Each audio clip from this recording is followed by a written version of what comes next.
What's up, everybody? How you doing? Welcome back, man. Got another episode of Telling Stories, episode 14. We're trucking along here, man. Rob's with us, per usual at this point. This is like the new, I don't want to say Batman and Robin. We're half of the Teenage Mutant Ninja Turtles. All right. But yeah, dude, it's been a good time, man. We're having a blast. And Rob, I appreciate your time. Like I said earlier, dude, welcome back, sir. I'm having a freaking weird couple of days, so I'm glad to sit down and talk some stuff that I enjoy. But yeah, so we're just gonna get right to it this time, man. We're talking about, I don't want to call it like the top 10, but it's kind of like the top 10 because I think we both picked our 5 favorite, or close to it anyways. The top 10 punk rock records, albums, whatever, that are turning 20 years old this year. We'll probably do maybe like one 30-year-old video, and I have a 31-year-old video because my channel name, I just did it on a whim, and I was already looking up dates and stuff, so I already have like I know, dude, I'm so dumb, but I love it. I have a whole spreadsheet of different, I just called Let's anniversaries, go! and it just Do poured you really? it. So when I need a video idea, I just like to go to that.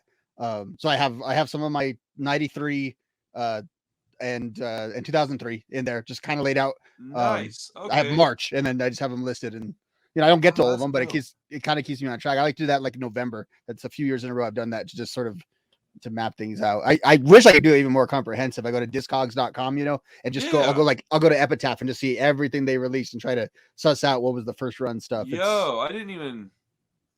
That's not how I did it. That's way better. Like, and even then, though, I wish there's labels that I don't realize existed that were labels that I thought were somewhere else and stuff. So I literally did it off of memory. That's I was just like, authentic. all right, I know this came out around that time. Let me Google the date, make sure I'm not wrong. And then I just did it off of that. And then there was one that that's actually what gave me the idea to do a 31, is that I was off by a year on my 30-year one. And I came up with an album, was like, that came out in 92. I was like, I was pretty sure that was 93. And so I looked it up, and then I was like, no, I'm still pretty sure it's 93. And it turns out I was wrong, but like that, I was like, oh, well, 31. I was like, oh, wait a minute. Now I can just put it on another video. So, so we're going to start with, I don't know what order you're going to go in. I was kind of starting with my, I don't know how to say this, least favorite. They're all amazing, so I don't really have like a least favorite, but least listened to is what I'll put it that way, because my last couple are going to be monumental albums that mean an awful lot to me. So why don't you go ahead and start us off tonight, man? Like, yeah, what is an album that is turning 20 years old this year? Well, an album that's turning 20 years old that most people probably on either one of our channels aren't into, but I am super into, was the self-titled album by Mest. Now, of course, Mest, very, very pop punk, almost like purely pop punk in that way. They're not like a band that you can say, some of the other pop punk bands, they kind of started as skate bands and went a little poppier, or they were pop bands that had a punk rock element to them. This is just pure, uncut, like guys that listen to Blink, even though they're about the same age, and then made a band based on that. And it's got all the 2000s cliches in it for sure. But I also think it's an album that when you look at some of the modern stuff that came out, it's not an influence on it because it didn't get big enough, but you can see a clear through line between the way some of that is structured, with a real charismatic lead singer. They'll mix in kind of that third wave ska thing occasionally on songs. They use a lot of bass and the I forget what you call the electronic, the bass, the 808s. Yeah, they use 808s on the album a little bit, pretty subtly. It is mostly just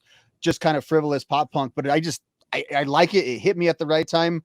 I was probably the right demographic for it, versus a lot of other stuff on this list is bands that are technically older than me. That is something that I felt like was in my wheelhouse, that was meant for me, that was catered for me, and I actually liked it at the time.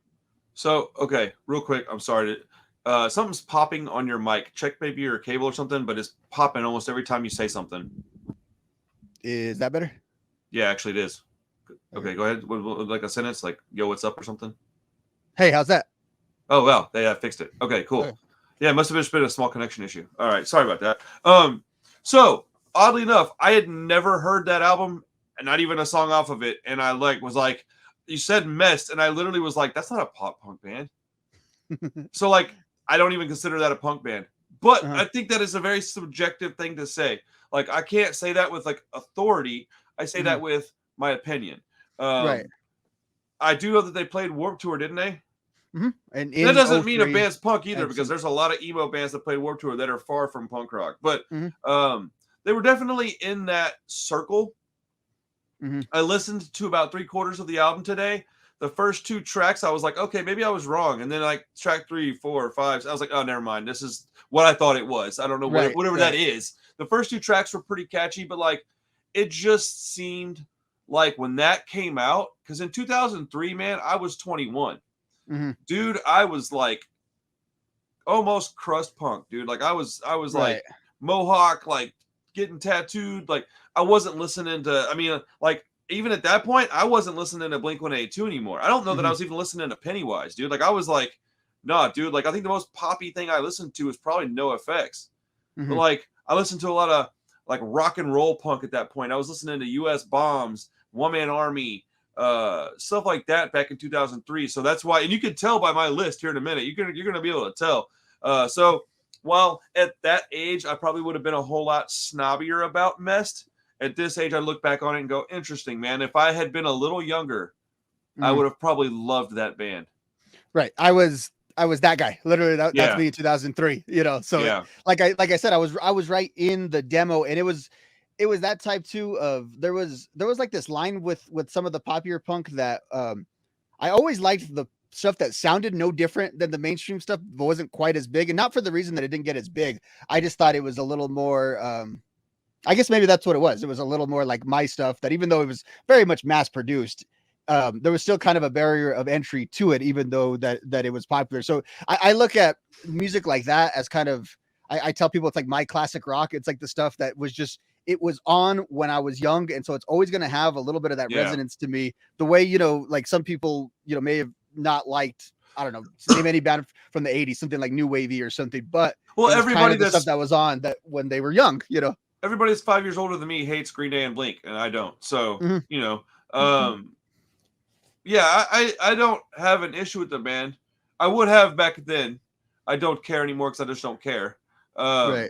But they had a couple of good songs. But I will say that the one thing that I took away from listening to that record today was that the production was so much that that's what I would have not liked about it. Like, take the exact same songs, record them a little less good, make the production a little less polished, and I've been like, yeah, this is pretty good. Hell, take the slower songs and unplug them, make them acoustic-y, like folk punk stuff, and like have the guy sing a little off key, and I've been like, this is great. Like, but the lyrics were a little, I hate to say this word, but they're a little juvenile. I don't really know another word. Because I listened to Blink-182, so say the word juvenile sounds stupid and hypocritical, but like, that's the only word I can come up with. They're like a little high school-y. They're like a little high school. They're all about every single song was like super angsty, and I was like, man, how old were these guys when they made this? And I don't know the answer to that question, so I don't know if they were like 19 when they made that, which would make perfect sense, or were they 25? They were kind of mid-career, so they already had their I want to say it's their their 4th album. Their first album came out very independent, and you could buy it on the internet for like $40 for the CDs that it still goes for. But their other 2 albums, they were actually on it was Madonna's record label. Maverick. Maverick, yeah. Now, they I'm ashamed that I know that. Well, there's a Rancid connection there too. Yes, there is. And actually, those 2 camps pretty close over the years. Back in like 03 Warped Tour, the Rancid guys would wear Mest shirts. They would. Really? They would shout each other out. In fact, when I saw them at this show right here, they played back to back. And so you could again, and that's why I found them relatable, because they sounded like the giddiest Rancid fans in the world. That Rancid was playing after that. They referenced them about 3 times within the set. Now, part of that might have been posturing to sort of, you know, like, hey, we're part of the cool kids too. Yeah. But whether it was that or it wasn't, it to me it was like, okay, cool. That like those are my people. That's happening now. And again, they're older than me, but it was. You know how that cycle sets, how the people you're into tend not to be your age. They tend to be the people that would be like your big brother's age or your older cousin's age. Yeah, they're usually like somewhere from like 7 to 12 years older than you. Like, right, like a full ass, like, yeah, they're like a full big brother older than you. Dude, I am so sorry to bring this up, but something's still popping. I don't know what it is. It seems to be when you're putting your hands down. So I don't know if you're touching something. Are you hitting a cable or is it smacking something? Oh, I bet it's hitting the desk. When you're moving your hands, the cable's hitting the desk or something. It's just like a slight pop, but it is going to drive people crazy when they're listening to this. Let's see. Let's see if I'm smashing something or. So now I'm not hearing it, and you're not moving your hands the same way you were a minute ago. So I don't know. I was trying to look and see if I could figure out what it might have been, and I really apologize. I hate having to do this. Okay. How about that? Yeah, let's see how it goes. Right.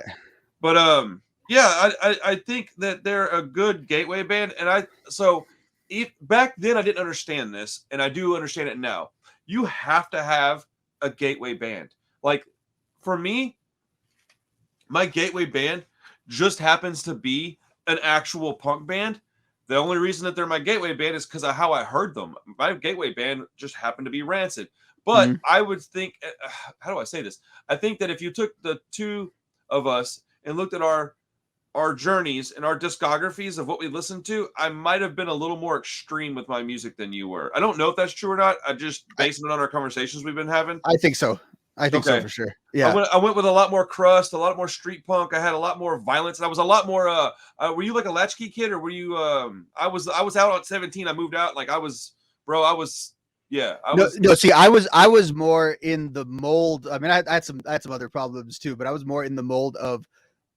We didn't live like the suburban lifestyle, and we were actually pretty poor for where we lived. But I went to a religious school, and I was like the bad kid at the religious school that pissed everyone. Like I was really in that sort of vein. So a lot of my early music I think kind of reflects that. Before I really got to kind of just choose my music, you know what I mean? Yeah. You know, because the gateway stuff that's more like delivered to you, right? Than the stuff that you discover on your own. I think gateway stuff is discovered. I look at it like. Gateway stuff is discovered. Well, I guess we're saying the same thing. I think you're saying delivered to you. Do you mean like by the radio or something? Well, there's okay. There's an accessible way that you get to it. You know what I mean? Correct. There's a way that you wouldn't have seen the stuff that's behind that onion. You know okay. What I mean? Okay. So you're never going to find the casualties. We're saying the same thing. You're saying it's dropped in your lap. I'm saying that you decided to pick that up. And so, like, yeah, that's like we're looking at it from a slightly different angle, but yeah, same thing. So yeah, the radio song that you heard, I'm saying that that's the one you decided to go ahead and look into because it's all delivered to you, and I don't consider all of it gateway music. But yeah, it's the band you decided that you heard on the radio, not you, but the collective you heard somewhere, and they decided to pick that up. Like Less Than Jake would be one of those for me. Mr. T Experience would be one of those for me. These are bands that I heard. I don't even necessarily like the bands, but I heard them, and that got me interested in other bands. And a lot of kids now will hear stuff. Here's the most perfect example that I can give you. I can't stand MGK, right? The dude is the worst, right? Mm-hmm. I used to listen to his rap all the time. That's what bothers me is that I feel like it's just super fake. And but there are a certain amount of kids that are going to listen to MGK. They're going to then go back and they're going to find Blink-182. They're going to find Boxcar Racer. Then they're going to hear that one song with that guy that sounds kind of weird. They're going to figure out, oh, that's the guy from Rancid. Then they're going to go hear Rancid. Then they're going to go hear Transplants. Then they're going to go hear Operation Ivy. They're going to hear old Green Day. Then they go back and hear UK Subs. All of a sudden, they're listening to freaking US Bombs, and they're like, oh, shit, I hear from MGK. That's pretty rare, but it does happen. And so we need these artists that we don't necessarily like at our age to get the younger kids interested in stuff that will ultimately, hopefully, create the next wave of punk, pop punk, emo, screamo, hardcore, post-hardcore, metalcore, deathcore, whatever the fuck is going to happen, because there's just 65 million different subgenres of alternative music that are based in punk rock. But yeah, man, I mean, I believe that is exactly what Mest is. When I was young, I would have been like, but people like you heard this and gravitated towards it, and maybe some kid, this is their first band they ever actually heard that sounded like that, and then they got into maybe Pennywise and Rancid and who knows what else because of this, and that's the stuff we love. So, you know, there's definitely punk rockers that think Epitaph stuff is fake and poser and this and that. So whatever. I think every generation gets old and jaded at some point, and it is what it is. Like, it's and then the stuff you like always becomes classic to you, right? And it becomes genuine, even if it was hated at the time. I mean, if you really want to think about it, dude, back when I was a kid, they played Led Zeppelin on the classic rock channels. If there was a classic punk rock channel, it would be playing Operation Ivy. It would be playing Rancid, self-titled, Let's Go, and Out Come the Wolves. Those would be considered classic rock albums at this point. Just because they're writing new music doesn't mean they haven't put out a classic album 25 years ago. Right. So you have to be able to get over yourself is my point. And it's a weird thing. And I do believe that Messed, when I heard of them back then, it meant something different than it does now. So I don't know. It's kind of long-winded. My apologies. But yeah, I completely understand what you're saying there. And it's funny because the cycle goes on, right? Because there's kids that are a few years younger than me that liked like Fall Out Boy and all that stuff. And I hated that stuff. I Panic at the Disco. I absolutely hated that stuff. But they always say, oh, that's what got me into punk rock or something. And, and now they're listening to completely different stuff. And it's exactly as you said. It's almost like the internet backlinks, One of the dudes from Fall Out Boy was in like the real hardcore scene. One of the guys that was in Newfound Glory played in Shai Hulud. Like I saw Shai Hulud shows. Like I was there for that. That's where I ultimately ended up, was in the hardcore scene, because there was no DIY punk scene down here anymore. It just turned into a hardcore scene. And like, I didn't like all the heavy metal stuff. And by heavy, I mean heavy, metal, like heavy hardcore, metal hardcore. I just didn't really like, I was around for it. There's some bands like Integrity, who I love, who sound like a metal band kind of, but if you listen to the riffs, you're like, nah, these dudes listen to punk. You can tell. Like, they just love that shit, but they play it heavier and faster, tuned down or something, But yeah, man, Mest is one that I have to tip of the cap. I got to give him a little respect. And I honestly, when I first saw that on the list, I thought, I don't even know how that qualifies. But then listening to it, I get it. Like, it was interesting, man. It was kind of an eye-opening experience for me. Which is funny, because how long ago was that? 20 years ago that came out? 20 years ago, yeah. And I'm just now listening to it. Well, and to me, I still hear them as, quote, new. You know what I mean? Because they sounded so much newer than a lot of the other stuff I'm getting into. Even though the guys chronologically are all about the same age, it sounds like 2003 to me. Like, that sounds like that year to me. That album sounded like an amalgamation of Newfound Glory and like Sum 41 to me. Like, maybe even a little Blank, but it sounded more like Newfound Glory than anything. Like, that's exactly what I thought it sounded like. I was like, doggone, this sounds just like Newfound Glory. Like, their heavier stuff did. Their poppier stuff kind of just sounded like typical pop punk stuff from that era. Yeah, and I think Newfound Glory sounds like bigger as a band. I don't know how I've always thought about this, and it might be part of like those hardcore roots, as you're saying, with some of their heavier stuff. Maybe it's just the production with Newfound Glory feels. I've never thought of them as a pop punk band, dude. I've always thought of them as like an easycore band, like hardcore's version of pop punk. It's the same. Yeah, and they kind of popularized the term, right? Too, right? So they're sort of the. Oh yeah, they actually did popularize that term. Actually, now that I'm thinking about it, I never really put that together. See, that's like, they didn't release anything in 2003, but that's the other one when I think of like, what was the pop music of my time? Because I didn't really listen to pop music. That was the pop music that I would have listened to. Back then.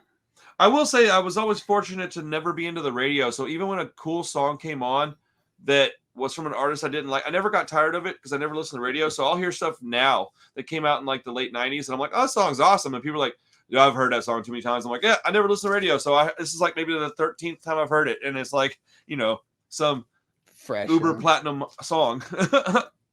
Well, my first album on this list is, you know what? I can't even remember the title name of the album. I'm sorry. Hold on. I wrote the stinking band name down. I forgot to write the album title. My memory is that bad, bro. Like, I can't even remember an album title. I remember the band very quickly. Yeah. Okay.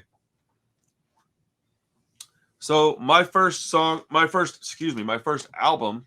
is going to be the Methadone's Career Objective. They did a re-release of this a couple years back, and I don't know. I don't really care for re-releases personally. The original album came out in 2003, but the Methadones, are you familiar with them at all? So whenever you send me that on the list, I didn't know who you were talking about until I saw the logo, like the brown logo with the little thing pointing up on it that I saw from one of their later albums. I hadn't heard it though. I listened to it this afternoon. Really, really enjoyed it, and it kind of. Oh, that makes me happy. Awesome. Yeah. The three albums that I was a little less familiar with, I gave them full listen to. Okay. This afternoon just to get a flavor, and not one of the ones we're talking about, but two of the ones that I was slightly less familiar with, they have that same theme. Like you told me how you're not really into pop punk, but you were into Ramones core, and I think it really is bleeding through on a lot of the things that you're submitting from that list. Oh. Not that that because they're kind of Ramones core adjacent, right? So I'll give you. Here's the secret to all this. I didn't listen to this stuff until like 10 years ago. When I was in 2003, you wouldn't have caught me dead listening to this, bro. I beat the shit out of kids that listened to this. Like, it was like a divided line because those kids were just like snobby. It was like the college core stuff. Like, they were just had this like air about them, like, oh, we're better musicians because we were all poor kids. The kids that played this music weren't necessarily of that ilk. Like, looking back on it, they probably were closer to it than I realized. But back then, there was this line, right? So Methadone's, I call it Ramones core. The album is 13 songs. It's about 39 minutes and change. It's got fast songs and a lot of guitar solos. I wrote that down because I didn't want to forget about it. And the gang vocals I thought sounded really good on that album. I also wanted to point out that Dan Vapid of Screeching Weasel and the Riverdales is the singer and guitarist of this band, and that's a big part of it. I was never a big Screeching Weasel fan, so I find it really interesting that I like this band so much because I do, and I like Screeching Weasel. Okay, I still listen to them sometimes, but they're not like I know people that like that's their shit. That's all they like is Screeching Weasel type. They're stuff. dedicated to those Screeching Weasel fans are like all in. Yeah. I like this guy's monotone singing style, and I believe that this might be, in retrospect, my favorite record of the entire year, including Rancid. I think this might be my favorite record of that year. Like going back and sifting through the records that came out in 2003, this might be the one that I now like the most. And so when I say that I don't like pop punk stuff, or not, that's not even what I said really, but like this to me is far different just at its core than something like Mest, even Blink-182, Sum 41, Newfound Glory, bands that I like. Okay, I like these bands. I even have an appreciation for that Mest album at this point. Like, this is still stuff that these guys would have toured with bands that I was listening to. They might have had a different style of music, but they would have toured with Defiance or The Unseen. Maybe not that street punk stuff, but like close, pretty close, man. This is more like, Berkeley and Green Day and Op Ivy, they would have toured with those bands. But like, you know what I'm saying though? Like this is still like DIY. They'd be let in the door. Yes, that's exactly. Yeah. So I'm stoked that you had never heard this, that you heard it and that you liked it. That really genuinely makes me happy. Man, I this album I haven't been listening to since it came out. So like a couple of these records I didn't hear when they came out. Like, well, a couple of them I absolutely did, but like a couple of them I didn't because I wasn't into that kind of music until later on. I said 10 years ago. That's probably not true. I probably got into this 5 years after it came out, 2008. Before I met my wife. But I mean, for a long time I listened to nothing but rap because I'm from Houston, man. Like I listened to nothing but chopped and screwed rap because that's what was around. I was into bad stuff. I was around bad people, and we listened to nothing but like gang culture music. That's just what I was. It is what it is, bro. Like I was the only guy that had like a Rancid t-shirt on. I'm hanging around a bunch of dudes in like tall tees I hate to say, selling crack. Just chilling. I'm the only guy that like wearing like cuffed skinny jeans and like a Rancid shirt and like a hoodie with like patches. Anytime they're pointing them out, they're like the guy that looks odd. Like that's me. I stick out. Like it. But I don't even know. This record's awesome. I love it. It's very Ramones Corey. It's very it's that. It's fast, short songs, melodic, poppy punk rock. I don't think pop punk and poppy punk rock are the same thing. I think agreed.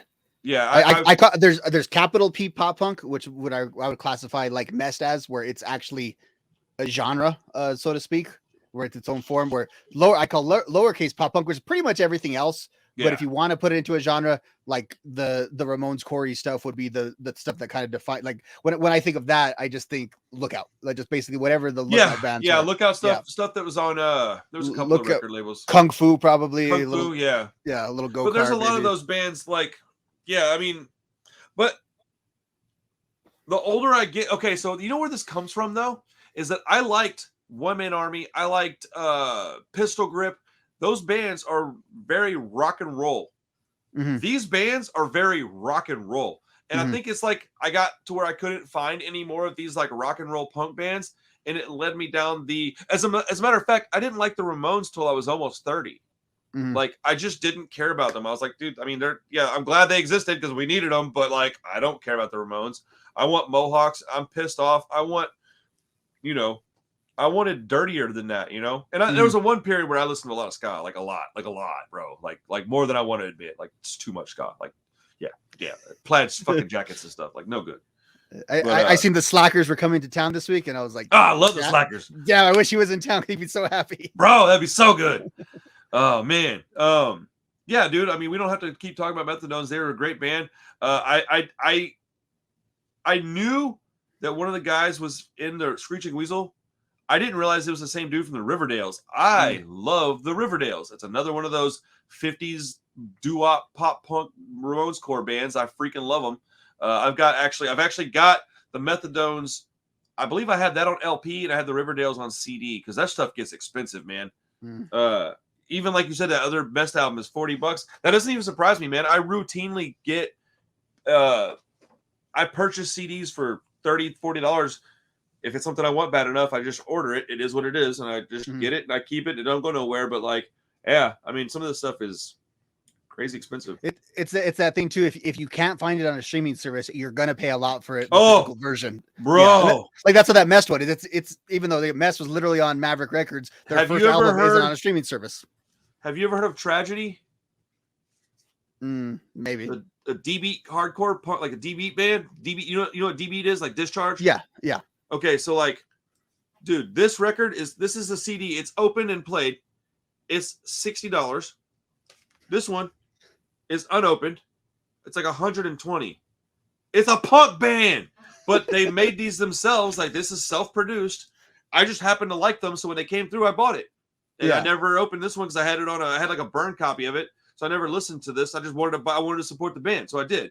That's nowadays I basically do the same thing. I buy the album and then I listen to it on streaming because I just want to support them. But this stuff is like really, really pricey, man. Anyways, yeah. Let's move on to the next choice, sir.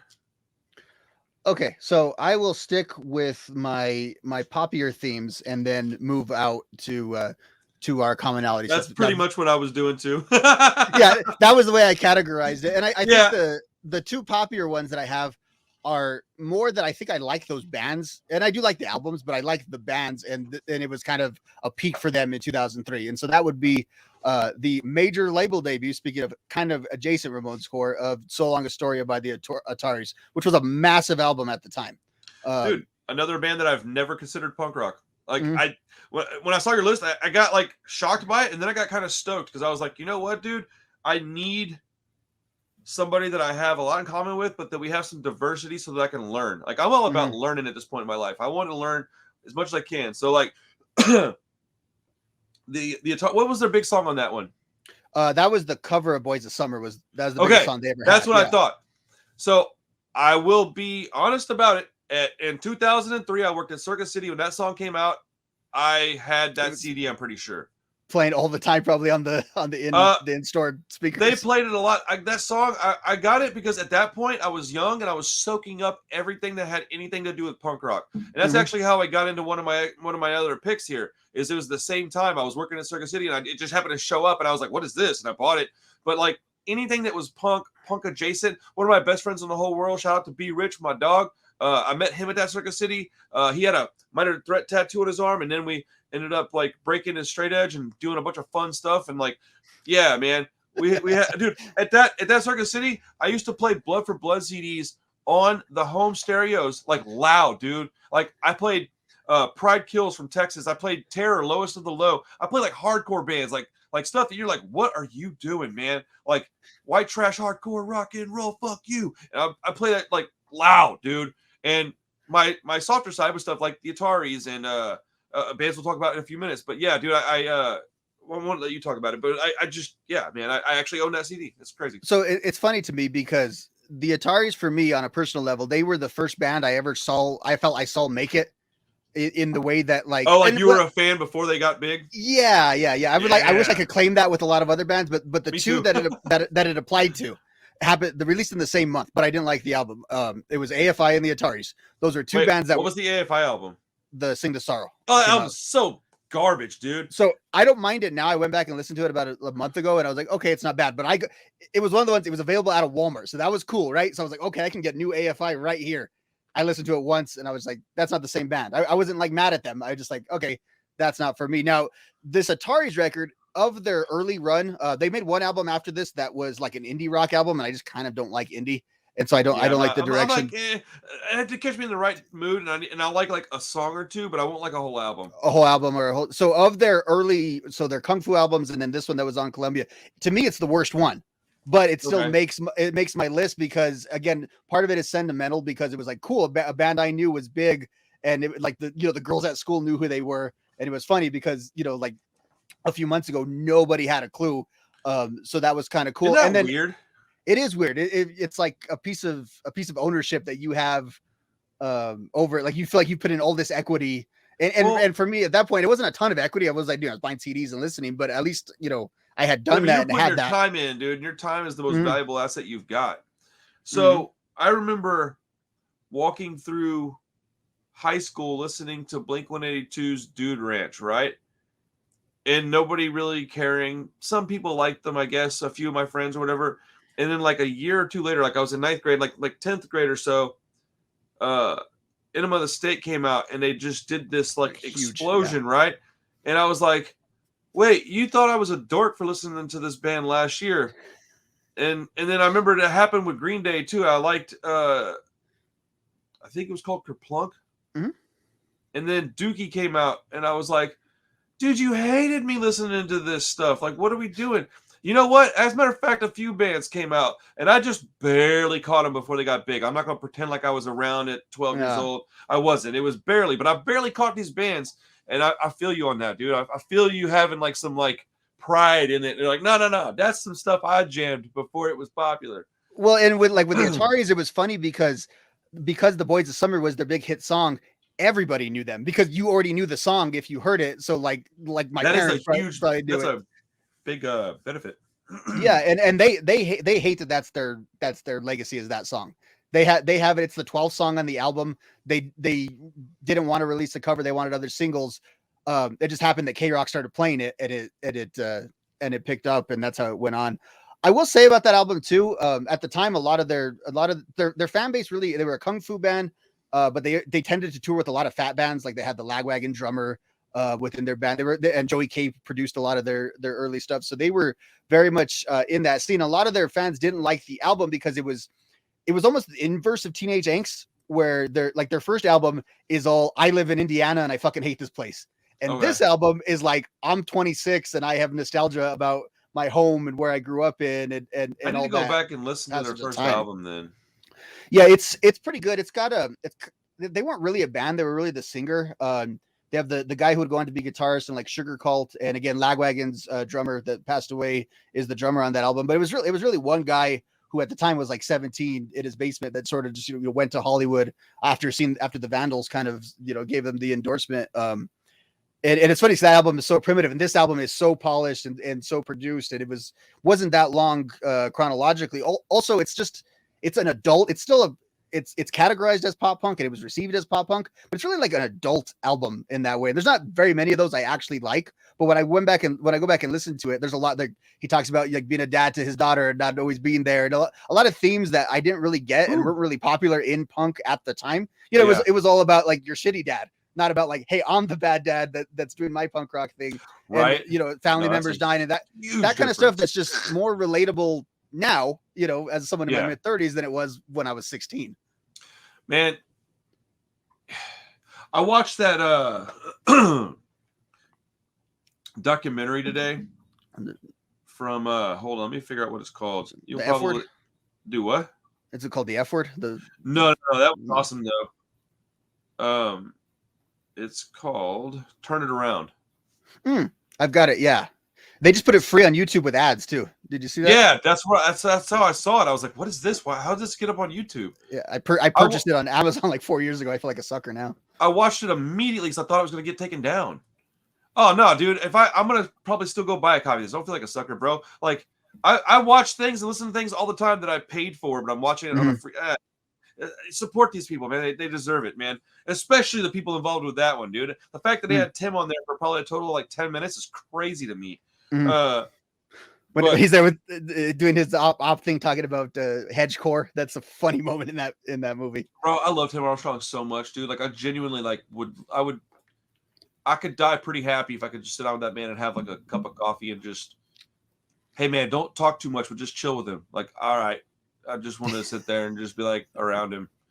Like he's a like Lars would be the guy I want to go hang out with and talk to and go skateboard with. But Tim's the guy I want to sit down and just like soak up like the whatever the heck it is that's in the air that got in that guy's brain. Yeah. Yeah, because like I mean, we have a lot of the same problems. So I feel like we have like he's way more of a introvert than I'll ever be, but like we have the same issues, man. I like hearing from Matt was cool, dude. That thing I forgot what I was gonna say about that, but yeah, that was a great documentary. Have you seen the kind of ska equivalent one that's out there? I think What's it's it called? Pick It Up. It's called Pick It Up. Yeah, I've seen that. Yeah, Tim does the narration on it. Yeah. I watched that one on something. Yeah, I watched that one. I watched the F Word, which I thought was awesome. I love all this stuff, man. I love that we're all this age, man. I really do. I love it, man. Like I don't want to die, but like I like getting older. It's cool, man. I like listening to these dudes that I grew up and going, yep, I get it now, man. And then I like to tell kids stuff. Like I was talking to this kid at work today, and he was like, I was talking to somebody else about something unrelated to like work stuff, and this kid that I work with goes, hey, did you say that you got hit in the face with a baseball bat? And I was like, yeah. You heard that? And he's like, yeah. I was like, yeah, that was a long time ago. And he's like, what? And I was like, you don't know, dude. I was like, you don't understand, dude. Like back when I was younger, like it just things were different. Like there wasn't as many guns. We would get into fights and you'd get stabbed up. But you'd be all right. You'd get hit with a bat, but you'd be all right. It's scary now just to be alive. So like I like watching these documentaries and hearing these people talk about things that I've experienced something similar to it. Like the scene that they're talking about. I have that scene in Houston. It existed down here. It was called Hate Tank Productions. Like we had it. Our guy was called Willow. I still talk to him. Like he put on every freaking show that I can imagine. Like 99% of the shows that I went to in Houston were put on by Hate Tank. And almost every show I ever played was put on by Hate Tank. And so I was watching that documentary and like really like I got in my feels, dude, like bad, bro. I got like kind of depressed for like an hour, and then I got like super back to being happy. But like, I have, it's a story for another time. But I have a reason why I got kind of depressed about it. But yeah, man, it's a bittersweet thing to watch that stuff. I love that doc too, because to me the way it defines whatever I like about punk rock is to me expressed in that doc. When it describes that scene, because that was already dead and gone by the time I got into it. Everything was extremely corporatized, and punk was just another commodity that I chose to indulge. But what appealed to me about it, again, never was really like the danger of it did, yes, and that was the initial thing. But whatever the vibe that they had in that like Gilman scene, whatever that was, I can't even conceptualize it. Like that's always what I was striving to like be a part of, or like that's the action I wanted to be. We weren't a carbon copy, but we were close, man. It was dangerous down here. Like I remember one time we got into a fight. It was two punk rock crews that got into a fight, and I was standing on a staircase, and this dude's girlfriend picked up a glass candle, and it weighed probably like 2 pounds, dude. And she threw it at my face, and I ducked. And my buddy John from a band called Arm in Arm, dude, he was like right behind me, and I didn't know. And this is the dude, like, oh god, this guy John, bro. I ducked, and it hit him square in his forehead, bro, and it busted this guy open bad. It hurt him so bad that I punched her. Like jeez. I lost it, bro. Dude, he was like, he just burst open, and I punched her because her fella ran off like a chicken shit. Like, man, some people are such cowards. But this guy John, he's the first dude that I ever met that was a punk rocker. He was like a punk rock kid. Like I've known him since we were 5. Okay. But he was the first dude that I ever like knew that like got into punk. And he was the first dude that I've ever saw that had like patched pants. He's the first dude I ever saw that had like a mohawk.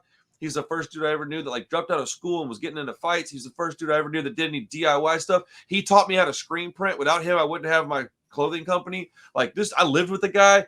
Bro, like this dude, he's like 60% of why I am who I am, I would say. because of the stuff I just watched him do it and like emulated it. And I was never like, you know how some people just look cool, like they're like skinny, they stay skinny, so they have the hair that looks awesome, their clothes always fit right.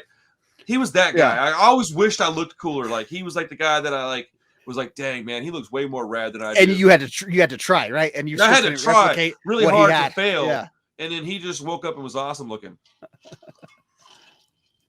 But anyways, yeah, I don't even know where I was going with all that, dude. This podcast is not staying on track very well. I'm sorry, bro. I just get to telling stories. That's why it's called telling stories.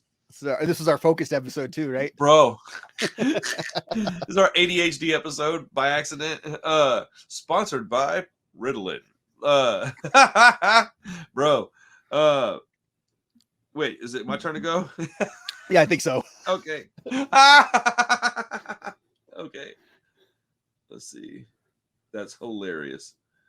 Oh, dude, nice. Okay, so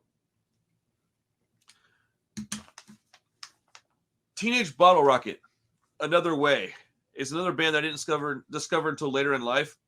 It's 11 songs, 22 minutes, short, dude, fast. The deluxe edition came out later on. That was 17 songs. It's still only 34 minutes. Dude, okay, that's one thing about this genre that I love dearly is that I can get 17 songs and it's not an hour and 26 minutes. It's 34 minutes. Like that's an average of 2 minutes a song.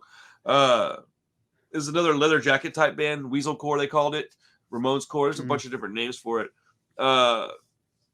Very similar to the Methadones, but it's got Cody Templeman, who's in the Illingtons, and I thought that Teenage Bottle Rocket was around before the Illingtons, and I'm wrong. They are not. The Illingtons apparently was around before Teenage Bottle Rocket. Also, the hat that I always wear.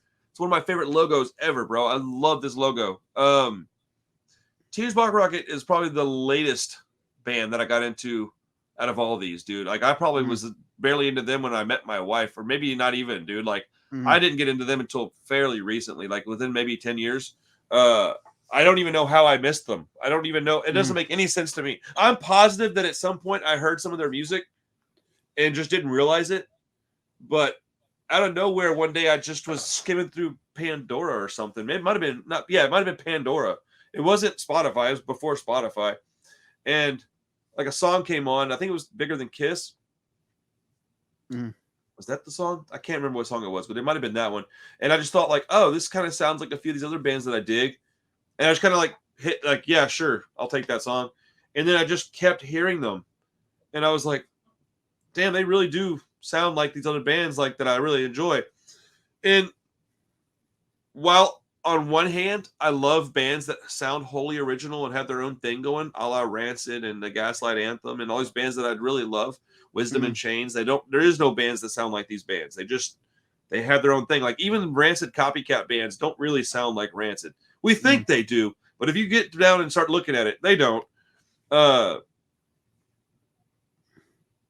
the other hand, I love having a band that sounds like a band I like because I like that band. So why wouldn't I want more of it? Sometimes I don't want a movie that breaks new ground. I want the schlocky B movie. I want the horror movie where I already know the outcome.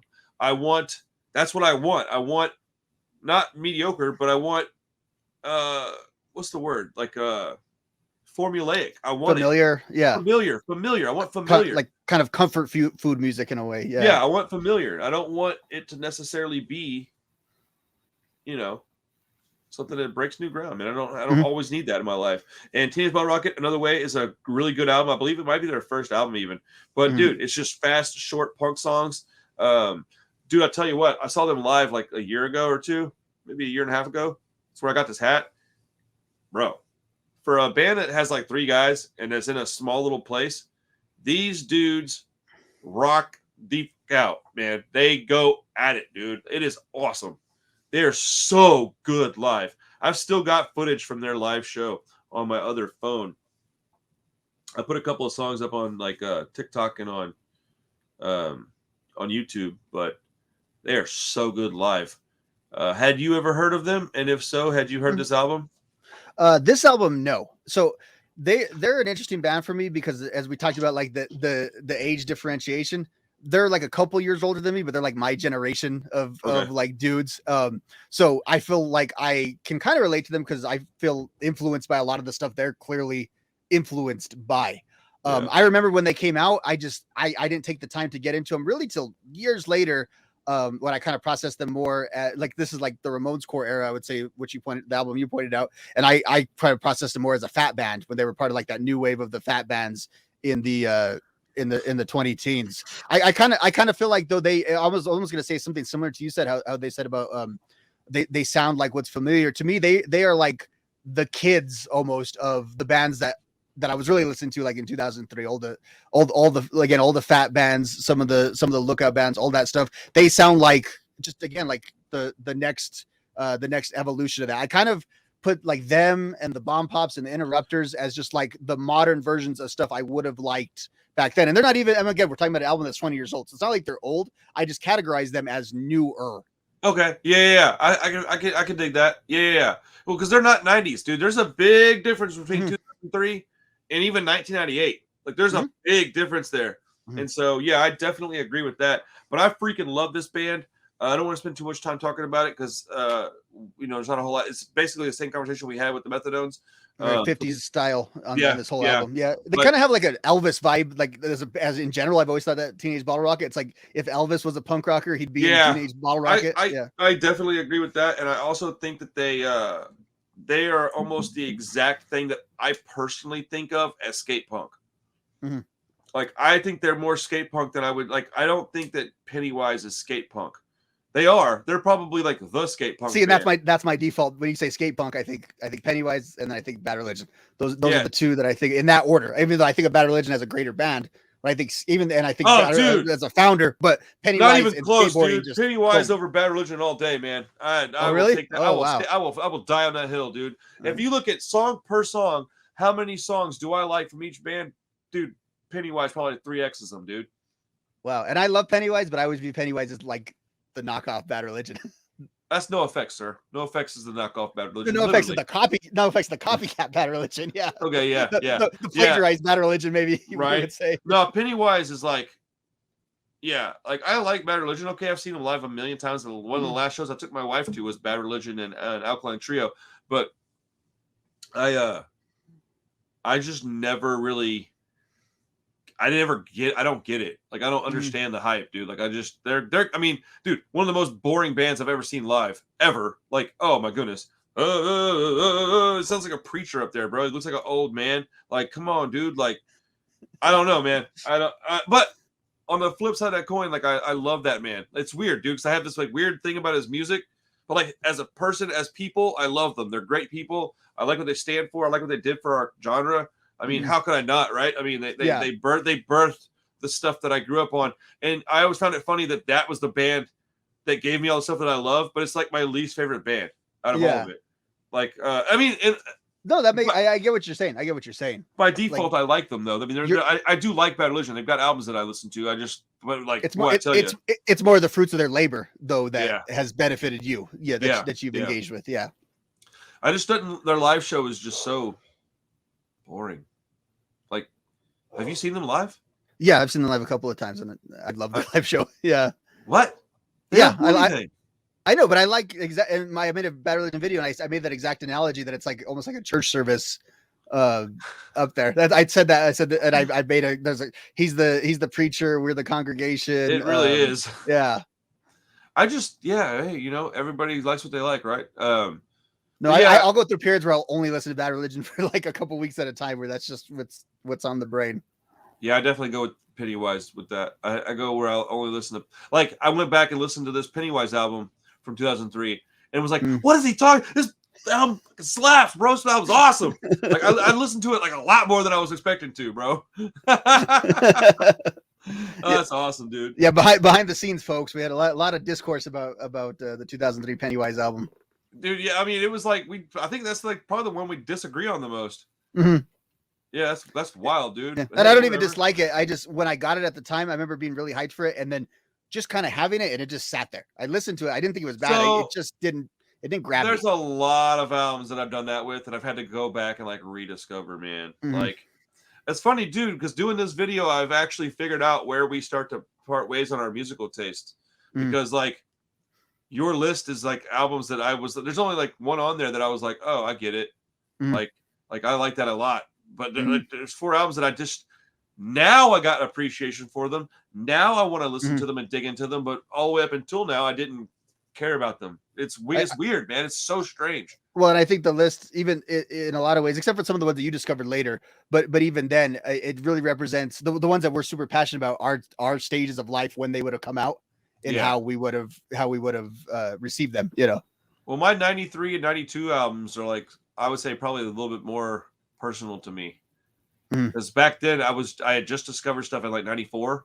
And so I was digging into 92 releases, 93 releases. That's the stuff that I was just getting into. So those are like Rancid self-titled 1993. I can't understand how anybody doesn't call that a 10 out of 10 out of 10 out of 10. Like I don't get it. It doesn't make sense to me. I listened to it the other day just to like go back and check it out. And I was like, because I'm working on a video of ranking the Rancid albums. It is so much harder than I thought it was going to be because every time I think I figured it out, I go listen to an album and go, damn it, no, this needs to be ranked higher. Every one of their albums are so good. So yeah, it's a weird, stressful thing to try to do that for me because it's like my all-time favorite band. Anyway. Yeah, that's why sometimes the tier ranking is an easier model because like that's an A and that's an A, you know, instead of being I don't want to do that, man. I want to make it harder. I want to give like a definitive answer. That's the I prefer a definitive answer. I don't want to be and then live with it. Well, yeah, because your opinion can change and people just don't get that. Your opinion can change and it will. So like stop acting like I said it on Tuesday. It means I have to still believe it on Thursday. I don't. These lists wouldn't have been the same in 2003 had either one of us. Hell no. Dude, I would have hung up on you and you said mess back then. I wouldn't have put messed on the list, even though I listened to it. That's the irony there. That's what I love about you talk about being an adult, is that's exactly the point, is I don't give a so like when I started my channel, I wanted to put like NOFX, Bad Religion, Rancid content as supplemental, because that's the stuff I do like, but it really wasn't the vision with the channel. I wanted to make it like a 2000s culture channel based around like that mess style music. I would put out videos and no one would watch them. And then, you know, I did a Bad Religion video, people would watch it. NOFX video, people watched it. Even a Ramones video, I was like, wait a minute. First of all, my audience is older than I am, which I had to discover, anyway, I look at now that I have the demographics, they are. But also, it's funny because I wouldn't have had the guts to try to do like a pop punk YouTube channel if YouTube existed in 2003.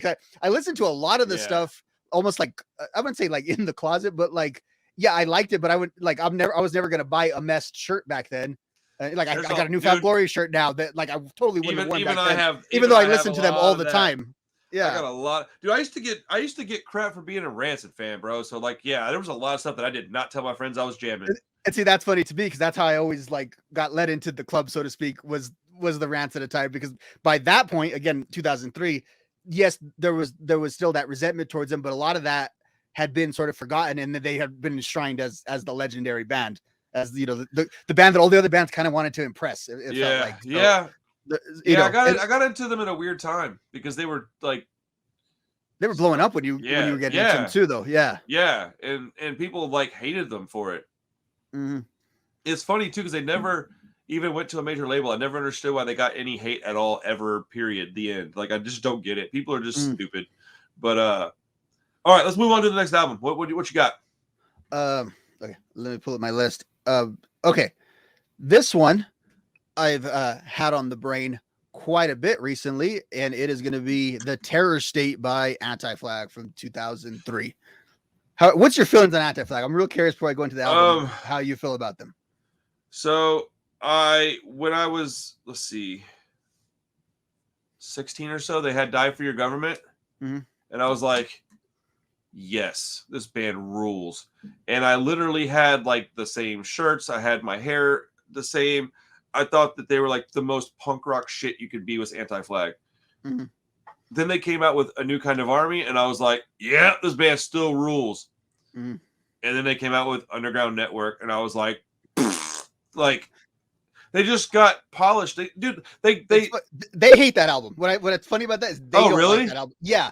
And Chris Numbers 2 talked about it. Like they kind of took the recording for granted on that album because they were on Fat Now. So they basically thought we made it. Like whatever we put out is gonna take off. And I agree with you. I went back and listened to that about 2 years ago, and it's like Justin's voice is just unbearable on it, and it's so like there's songs on there I like, and generally when they whip out a song from there on their live set, I get really excited to hear it. But as an album, it's my of that era, Terror State, Blood and Empire, New Kind of Army, Die for Your Government, and even their modern stuff. It is my least listened to one, even though it has several songs that I really like from their catalog. I would like to go back and listen to it now because that's the one that I didn't have time to go back and listen to. I was trying to listen to as much as I could, but I was also at work, so I just didn't get to listen to as much as I wanted. The one that I did listen to the most, I'm really excited to talk about in a few minutes because it's your pick. But and you're gonna be surprised by which one it is. I bet. No, probably not. I want to go back and listen to it because the last 2 Anti-Flag songs that have come out, I've really enjoyed. So I might have just been, oh, they're no longer cool. That might have been happening. I don't know. I don't remember what it was that made me turn my back on them. I think at that point I was more back. I was getting into the unseen at that point. And like that was the new Anti-Flag. They were the new street punk band. I saw them on the same tour together too. I saw them actually on the same show. That's funny you bring them up. I mean, that doesn't surprise me, but I think at that point in time, I was into the unseen and I was listening to that band and I was like, okay, this is where I'm going. These are the dudes with mohawks. These guys are wearing black button downs and ties. That's stupid, man. I'm not doing all that. I want to keep wearing jeans and ripped shirts because that's just what I wear. And like, yeah, I think I was insecure. I think there's a lot of music that I would have loved back then if I was a little more secure, if I was a little more willing to be bullied by my own homies, dude. Like my own friends are like, my friends are like my best, like one of my buddies, that guy John I was talking about, man. How in the world was he bullying me for listening to Rancid, but he listened to Nirvana? Like, I don't get it. Yeah, that underground band Nirvana. You know what I'm saying? Yeah. But yeah. So continue. Tell me about this album a little bit. I don't know much about it. So it's a complete I wouldn't say it's a complete departure, but every band has that album that would just define the sound for the rest of their career. And part of it is, again, they had Chris Number 2, the bassist, who took on a more active songwriting role on this album. And it's, in the veins of the Rancids and the Alkaline trios, or even the Blink-182s, where half the songs are by one guy, half the songs are by the other. And you have that contrast. And again, it's polished. And that's kind of what I liked about it, because I like how they sound polished. Some bands don't work when they're polished and they sound worse, and you want to hear them more sound like a bag. Anti-Flag can do both, because I've seen them live plenty of times. And they can really bring it. They got a song. It's got the most ridiculous title. It's like so long. You can kill the protester, but you can't kill the protest. Not great for search engine optimization, but the song itself, I hear that is just amazing. And they got another one. You can kill the protest, but you can't kill the protester is such a pretentious song name. Not. What's the opposite? Or whatever it is, dude. Yeah. Whatever it is, bro. I had it on a shirt, and the whole thing was written out from one sleeve to the other that I bought. That's kind of awesome. But like people would ask you about it, and you'd have to like spread out for them to read it. Well, so, okay, I've gotten a lot of crap from people for saying that I don't like political stuff in my music. And they're like, but you're a punk rocker. Do they not understand that punk rock didn't start out as a political anything? And it's still not necessarily a political anything. Not an essential element. It just has a very tight in history, but it's not. Well, like some bands are political punk, but there's literally a subgenre called political punk. It's not necessarily in the threads of punk rock. It's like there are bands like the Dead Kennedys, and there are bands like Lagwagon. There are bands like whatever you can. I mean, and the thing is that I like. A lot of that Ramones core stuff actually is pretty anti-political or apolitical. Yeah. And that's where I lean, right? And I do like some of it, because I like a lot of Anti-Flag songs. I like a lot of Dead Kennedy songs, and I feel a certain kind of way about what they're talking about, and I agree with them. But I feel like, me personally, I'm into this shit to escape, because I had a really rough childhood, man. And I'm not in it so that I can get pissed again and then go back outside and be rah, rah, rah. I'm more in it to like crack a beer and just be kind of generally belligerent and, the vibes. Yeah. Like I listen to so I can just like skateboard and like hang out, man. But like when every single, that's what it is, dude. When every okay, because NOFX is a pretty the volume. Yeah, I get. Yeah, NOFX is like, they do lots of political stuff, right? Then they also have Oops, I OD'd. I mean, like, come on, like, so. If every single song and every single album is just like Anti-Flag as a band name is a cool name, but it's also a very like warning, this is what you're getting, dude. It's Anti-Flag. Like, well, and then in 2008, they released what was going to be like kind of their non-political, more of their interpersonal album, And it's funny because their audience completely did not get it. Where a lot of bands go political and the audience didn't like it because, as you said, it was kind of limiting, but it was their brand at that point. So whenever they're just talking about the songs about like, not feeling good or not feeling the day or something like that, people didn't respond to it in the same way. And people have responded to some of those guys as like solo work that is more personal, but like the Anti-Flag brand, because like you said, it kind of has to be that political, and they were always very politically engaged. But I think as the 2000s went on, it became fully the brand, because there's just songs about punk too on like New Kind of Army and Die for the Government, and there's songs just about like Johnny Rotten and that kind of stuff. It wasn't all political. Army is their best album. I don't know. I've avoided trying to do an album ranking video on them because for the reason you were saying, like the Rancid one, I have trouble parsing. There's some I don't like, but basically from the debut album to For Blood and Empire, and even the stuff in 2009 was really good. I do need to go back and listen to some of that stuff. There's a lot of it that I skipped out on because I was doing other things in my life. Mm. There's a big chunk of my life where I didn't do any music stuff at all because I was just in a bad place. I have that not necessarily from being in a bad place, but just from, because I realized, did I stop liking punk? Like, no, you didn't listen to anything. Like, just there was a point where music just became less of a prominent thing in my life. It wasn't a specific genre. And then drugs became more prominent for me. Oh man. Yeah, dude. Anti-Flag is a good band though. I have fond memories of them. Mm. I used to listen to them as a kid, man. Yeah, and now we're talking about him, and I think I just want to go listen to New Kind of Army and Die for Your Government, because I guess I'm gonna listen to that tonight. For sure. Terror State too. It's funny because I think they recorded it twice. They did the first version, and then Tom Morello checked out the mix. I know you're a big Rage guy, right? And he just kind of told, hey, this is not your best effort. You can do better. And they went into the studio, kind of took that to heart, and produced that's cool, an album for me that just I can pick it up at any time. I can listen to it. It goes through it quick. Again, hit me at the right time. For the Terror State, for the one that I have here on the list, that was the album again. And I think they were like whatever their final lineup, which existed technically on the previous album, but it's kind of like Lars with Let's Go, where he's there but he's not like fully integrated yet. But yeah, it's like Wolves, he joined it after it was like 80% written. Yeah, and on like Wolves, he's clearly one of the members, and that's how it is with Chris number 2 on this album, who is kind of their Lars, because he's the charismatic guy that listens to other non-punk stuff and stuff like that in the band, and the guy that does the interviews and all that. That's awesome. And so it's a funky parallel there.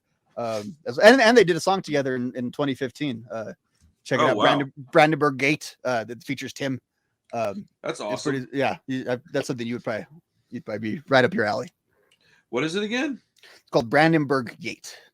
Yeah, send me a text with that later if you don't mind. Yeah, it's ridiculously catchy. If you go see him live, you'll be obviously you don't get the Tim Armstrong part, but you'll be singing it the whole drive home. Yeah, they usually close with it. I wrote down something just now, and at the end of this video, if you don't mind, I would like to talk about 2 things that are like punk adjacent, but I want to do it after the fact, just because I'd like to get your opinion on it. Okay. Yeah. Any more news or notes or comments on the Anti-Flag album? No. Not really. Okay. I think we exhausted it.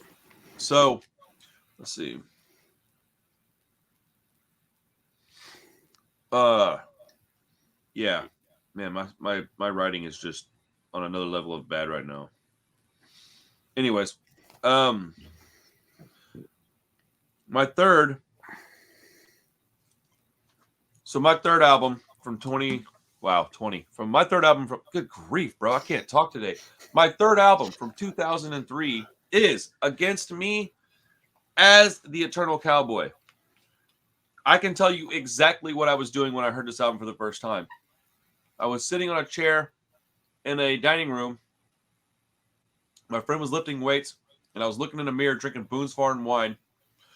I was smoking a cigarette, and this hot, like, scene chick came in and was like, hey guys, blah, blah, blah, blah, blah. And then she's like, hey, I got this new CD, you want to hear it? And I was like, sure. And she played it, and I was like, what is this? And she's like, oh, it's Against Me, you never heard of them? And I was like, no, I haven't. And don't act like you knew them for 3 years either. You just heard about this band too. Like, I can tell by like what you did. And I was like, so what is it again? And so the album is Against Me as Eternal Cowboy. It's 11 songs. It's 25 minutes. It's one of the few bands that when I heard it, two things happened. I knew I loved them immediately. Like I could, like I was confused by it, but I had that feeling that I had when I heard Rancid. And it's another one of those bands that when I heard it, I knew no other band on the planet can mimic this. Like there is no other band that can sound like Against Me, because the vocalist is on a different level. Carries every song. Every song. My goodness, can that person sing? And it's also my first interaction with like a trans person. That's the first person I ever knew. Like it blew me away when I found out about that. Like I didn't know how to take it, bro. Like honestly, it kind of like it fucked me up a little bit. And I didn't know what to do. I was like, what in the world? Like it's become a thing that people do and are or whatever now. But bro, when that happened, when Tom Gable became Laura Jane Grace, I'm telling you, dude, it sent shockwaves through the punk rock community. And it's been some years now. I mean, she's got her own albums out. They tour. The last like 3 or 4 albums have been with her singing. I should be in town next month over here. I'm trying to finagle my way to that one. Got some double bookings that night, but I'm trying to get to that one. Yeah. Yeah. I remember whenever she was still Tom and I sat next to him at a show. It was the same show where I traded Ben Nichols hats and I got my hair cut next to him. And I was like looking and I was like, oh my goodness. I was like, hey dude, what's up? Hey man, what's going on? We just chit chatted for a minute. I mean, 2-minute little conversation. Very nice, very, very humble, chill, quiet.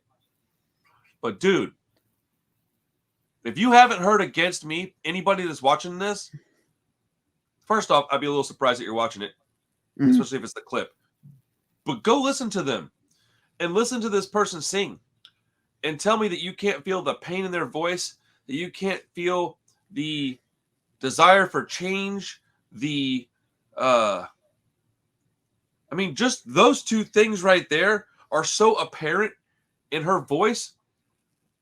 It might be like my top 3 vocalists of all time that might be on there. I don't know how else to explain it. There's a sound that they create that nobody else has been able to replicate. And I don't know that anybody has the courage to try. Because, boy, I'm telling you, to go out there and go, I'm going to try to copy Against Me. It's like, good luck. They've got like 4 albums that are certified classics, my guy. Like, what are you talking about? Like, they're damn near they're like Rancid level. Like, they're like, bro, their albums have hit me in a spot that's hard to even talk about. I don't really know how to describe it. Anyways, I assume you've heard this album, right? Yeah. I never owned it. And then so whenever you texted to me, I wasn't sure which one it was, that kind of thing. And then the first one that rang a bell was Sink Florida Sink. And I was like, okay, I know that one. And then it started to, I was like, okay, I've listened to this. And then that was my exact thought. Because I listened to a lot of Against Me. One of my favorite songs ever that came out a few years later, the Teenage Anarchist. I love that song. To me, like when I think about like how fake ass my punk rock childhood was, I was like, oh, that described it. Right. That's my least favorite song of theirs. Perfect. Of course, perfect. Right? Of course. I mean, of course it is. Because I'm a stupid idiot. But the whole thing about her, the voice is another. Oh my goodness, dude! In a way where it's hard to explain what you mean by that, because there's some punk rock singers that have like extravagant voices, or like you're talking about Dead Kennedy's like Jello's voice that's all but that's like grating and annoying. But like this is like another guitar. This is like something that's in the mix. It's weird. Okay. It reminds me of I get the same feeling as when Lars belt something out. Like he's got a very distinct voice, dude. He has like that he can do like something that sounds really good, but it's still punk rock. Like it's still gravelly. That's what she's got. The same like gravelly talent. Like she's got talent. That Lars has got talent that you can't practice it. You're just born with it. You can convey everything you need to convey about the songs sitting there with an acoustic guitar, because that voice is so strong. You doesn't even really need a band behind it. You're not going to even believe this, dude. When I first saw them play, first off, I had barely heard this record, and they were so poor that they were in a hatchback, and they had like, I don't know if it wasn't Play School instruments, but it was damn near close. Like there's like $20 acoustic guitar, this little like 3-piece drum kit that was like probably $50, and they were just beating the shit out of their instruments and singing, and there was no microphone. There might have been a microphone. That was about it, bro. It was like it was nothing else, man. It was like this little house show, and they didn't have any merch. They might have had a couple of albums or something, maybe a couple of hand painted shirts or something. But it was like, if you got there in time, you got some gear. I didn't get anything. I was like right on time for the show. Everything was bought up, and they had like, just a little small. I don't even know what label they were on. I don't know what made them have to tour like that. I don't know if there was like an accident in transit somewhere. But no, I think they were like not even really a band at that. Like they were, but is that what it was? Weren't. Yeah, because I think even that first album, I want to say like the personnel on it or something might be huge. I think a lot of people actually played on it because they were just kind of they I don't think they really had their shit together until like is that reinventing Axl Rose. Axl Rose, yeah, because like what a great name. Like first off, their names for their albums are ridiculous. Like reinventing Axl Rose, top tier name. As the Eternal Cowboy. Like, what does that even mean? It's amazing though. But like, dude, like two of my absolute favorite. So Searching for Former Clarity, is that a song or is that an album? Oh, it's an album, dude. It's like one of my favorite albums of all time. Yeah, dude. And then they have New Wave, which has probably one of the greatest songs ever written on it in Thrash Unreal. That song will make me jump around and crowd surf, and it'll make me ball up on the floor and cry. Oh, dude, like I was a heroin addict for years, dude. That song will hit me in a place that very few songs do. I don't even know of Rancid songs that make me feel like this one does, man. And so this record though is special, man. It's my first introduction to that band.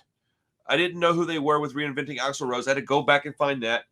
But this started me down a path of different kind of punk rock. When I heard this, I knew it was okay to like a different kind of punk. I knew that punk just wasn't street punk anymore. I knew that it wasn't just Ramones core, that punk rock was a different kind of thing.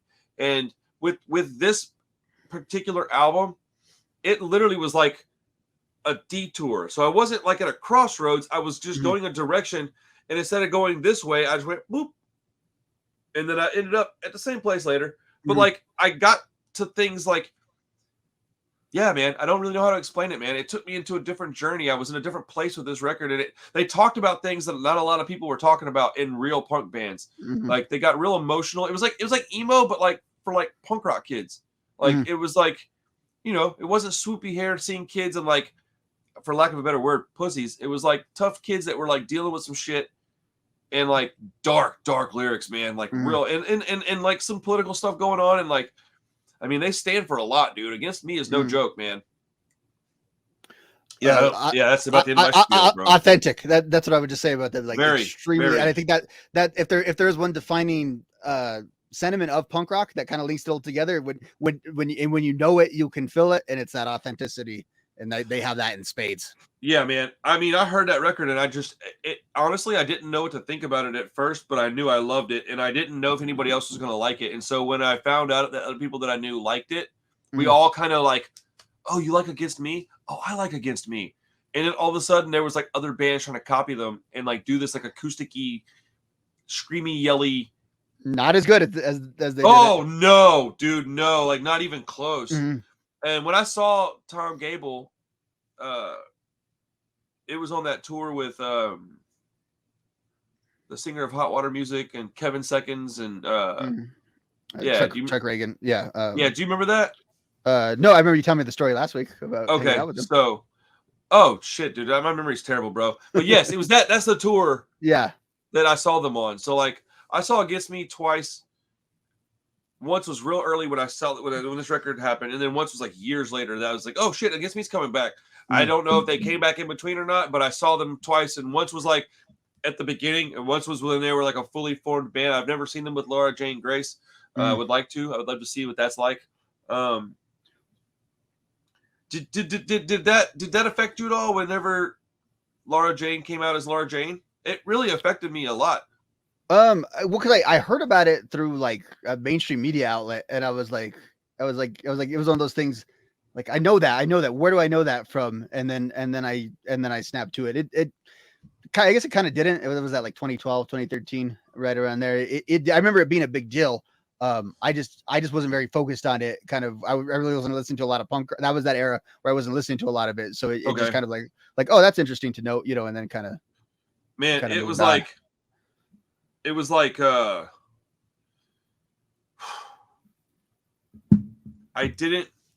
I think that was a crossroads for me.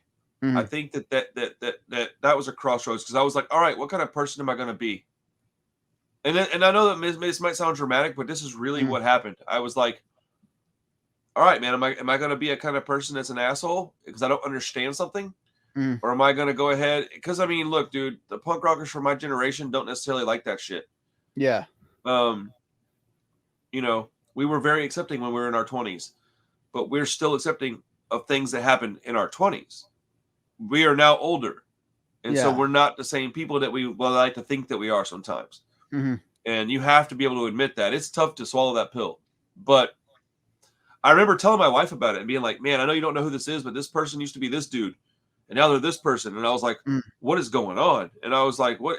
And then I felt like I got emotional about it. And I was like, man, I felt bad for questioning anything. Like, I was like, why would I even give a shit other than to support, right? And then I felt really, really bad. And then it like led me down to where I like Googled a bunch of stuff and was like reading up on it and like trying to figure out what was going on. And honestly, I think that her doing that probably helped me become part of who I am right now. Because I've got a lot of friends in that community, and I'm way more open to that stuff than people that I know would think I am.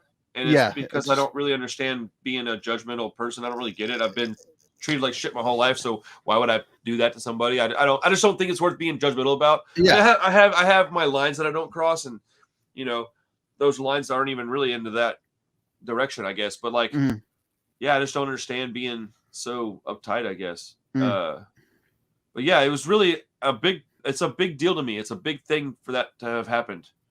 Well, it kind of what they say when it normalizes something, because it's an entity that you already had, like, even from a distance, a relationship with, right? So a part of your world.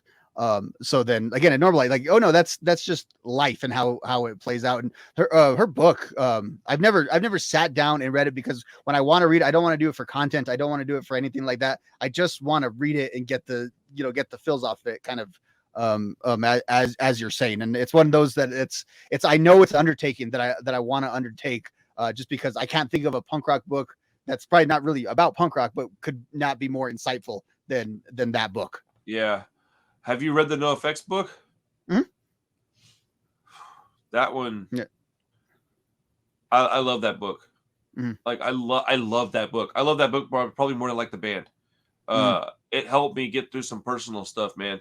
Like, man, hearing Mike talk about all these things that he was like into and interested in, and just saying it in front of people, and not being like, oh well, it's in a book now. It helped me just be like more comfortable in my own skin. And that doesn't necessarily mean anything sexual. It just means like, just in general, like I was like, oh man, I can just I don't know, man.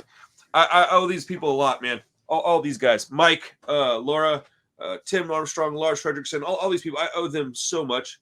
I think I would probably be a shitty dude if it wasn't for those guys, because the people that I looked up to just so happen to be great people. And I'm pretty fortunate. And that I will end the against me talk, unless you have anything else to add for against me. No, I think that would probably be a great segue then into my, I guess, number 2 album, or the second to last one that all right, can you give me just 1 second real quick? Yeah. Okay, 1 second. Let me make sure I'm where I'm at on the list too. I forgot what my other one was, even though I made it this morning. We have 2. Well, you have 2 more. I know what they are. That's it. Yeah. Yeah, and I have 2 more as well. And then we're going to converge on Rancid for a minute, and then I have 2 things that I want to add. This is going long. I'm sorry. Unless you're having a bad time, I'm having a great time. So no, we're good. Okay, cool. I'll be right back. 1 second. All right.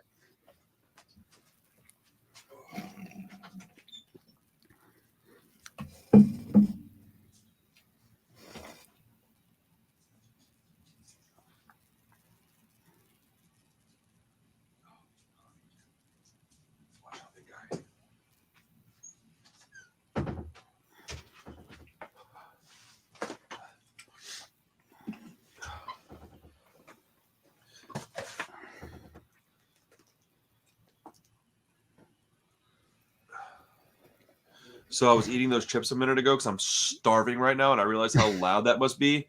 So I went and snatched my dinner from work, and so I'll try to scarf down a little slice while you're talking, because it's quiet. Because it's quiet. So I wanted to grab that and a drink real quick. So okay, so you're go ahead. Sorry. All right, so in the vein of kind of what we were talking about, an album that I just did a live stream for 3 hours about last night, "The War on Errorism" by NOFX is the penultimate one on my list. So for me, what does that mean? Is that means your most important one? Second to last. Okay, so is that what was it? What was the word you used? Penultimate. What does that mean? It's like second to last. So like the episode of a TV series before the series finale or season finale. Oh, the penultimate. Okay. Yeah, I didn't know that. Man, I'm learning shit today. Yeah, vocabulary lessons here. Okay, so again, and actually from a sentimentality standpoint, the album that I like the most is probably on your list. But of the ones on my list, this is the one that I've probably listened to 100 bazillion times. It didn't get me into NOFX, and that like I was aware of Pump Up the Volume. I had a few of the fat comps. I think I even had the one that came out in 2002, the 45 or 46 songs that weren't good enough for the other albums. But yeah. I heard this thing, and it was like I finally got it, because like I knew of NOFX, but I hadn't really experienced it. And then it was out there. It had a cool cover. It had and I was like, okay, I want to check that out. Like, these guys always seem pretty cool. And I still remember very distinctly in my crappy truck that I had, my first vehicle I ever owned, and hearing the intro, hi kids, and all that stuff. And I was hooked. I was hooked. The political songs a little bit, and I like political music a lot. Man, I just mentioned Anti-Flag. Yeah. But for me, it was the jokey songs on that album that really, like She's Nubs.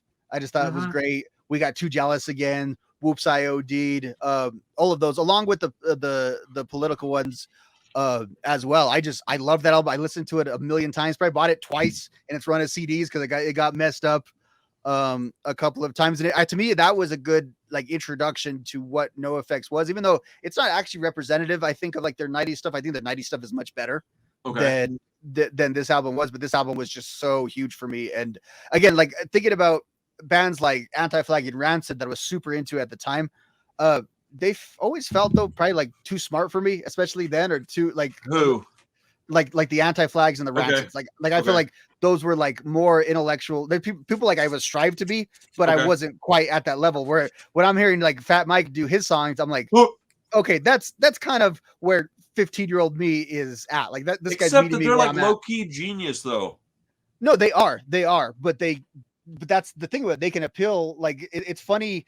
I think of the diversity, like in my comment section when I do NOFX videos, of how split it is and who watches those videos and who comments on those videos. And because they touch a lot of different generations, and they are different things to different people. And again, kind of depending on the era that you got it, because like there's the older guys, the guys that are probably like a little older than you, that like hate NOFX, and they have a passionate and have since the beginning, right? Like it's funny that they were like the crappy 90s band that they were crappy and didn't blow up. Like they had both things going for them.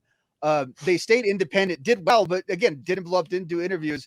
And then the 2000s, and that was kind of the thesis of my stream last night, the 2000s started the Fat Mike celebrity era, but it hadn't quite worn itself out yet the way it did a couple of years ago in this time. Like it was still fun. And again, they weren't cool till they had a comeback. I didn't have a Sid Vicious or a Darby Crash or one of those guys to be like my embarrassing punk rock guy that was out there. Fat Mike was that guy for me. Dude, yeah. I mean that was all affection to the guy. All affection. But at the same time, what you were saying about Laura Jane Grace, I feel like Fat Mike to a lesser extent has kind of had that for me later in life too.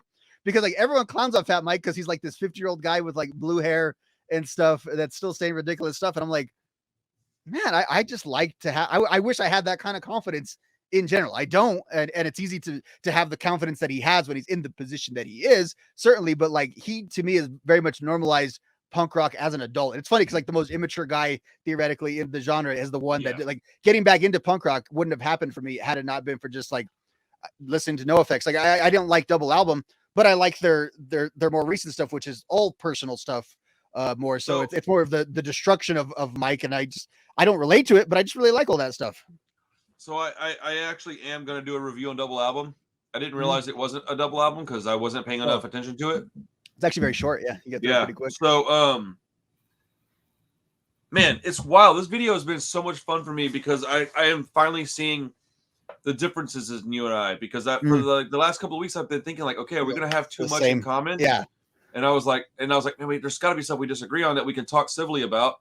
And this is another one, dude. This is the album where I stopped listening to NoFX. I was like, this shit is trash. I didn't like it. I still don't like it.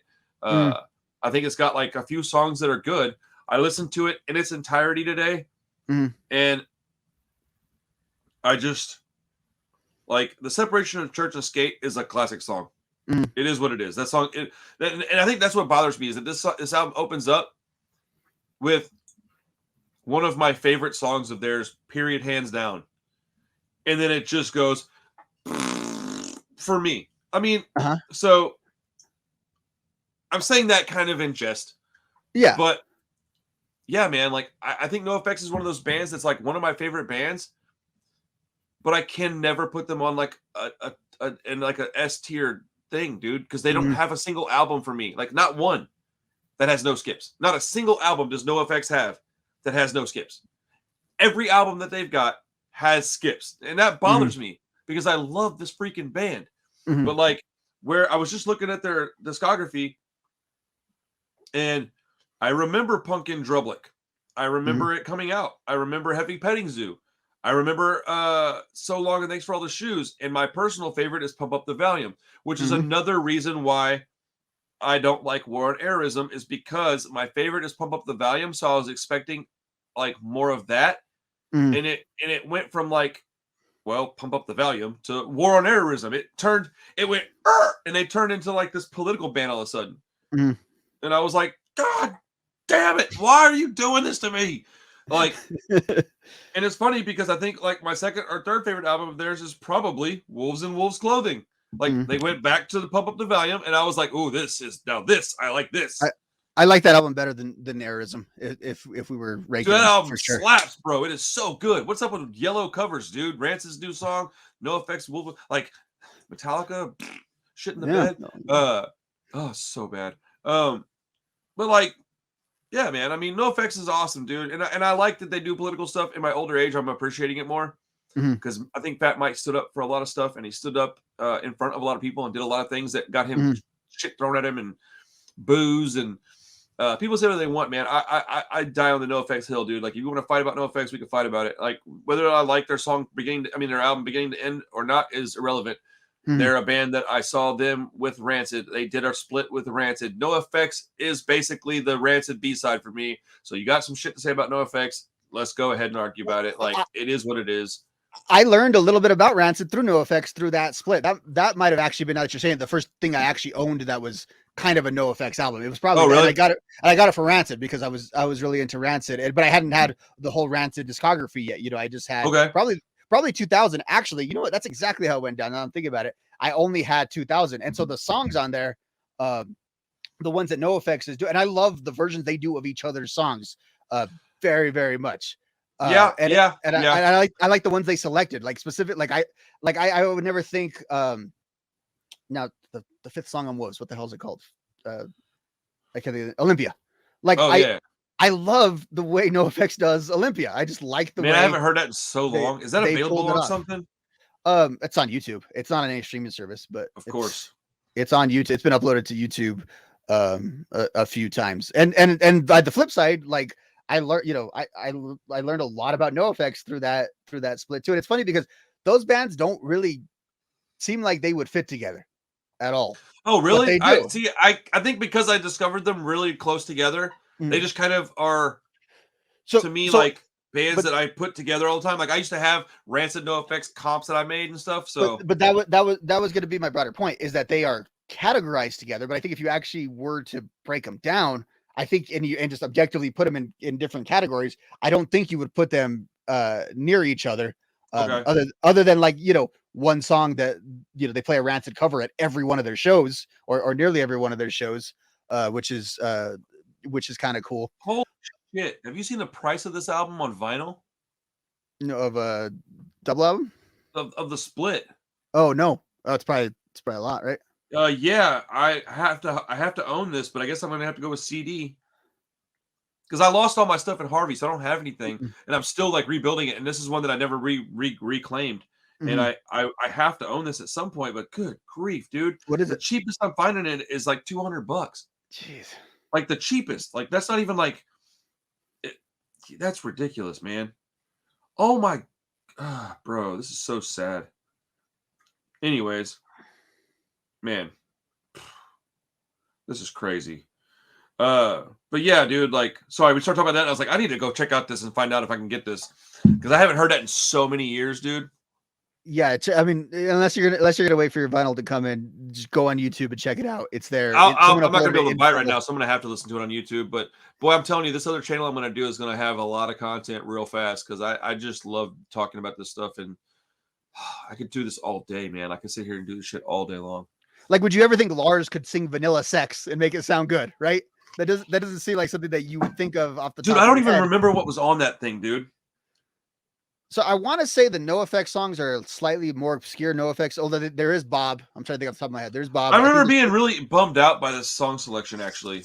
Bob sticking in my eye, Vanilla Sex. I think there's two more, and then the Rancid ones, Olympia, Radio, Tenderloin. Moron I'm gonna have to Brothers. cheat after that. Oh yeah, Moran Brothers. Wait, hold on.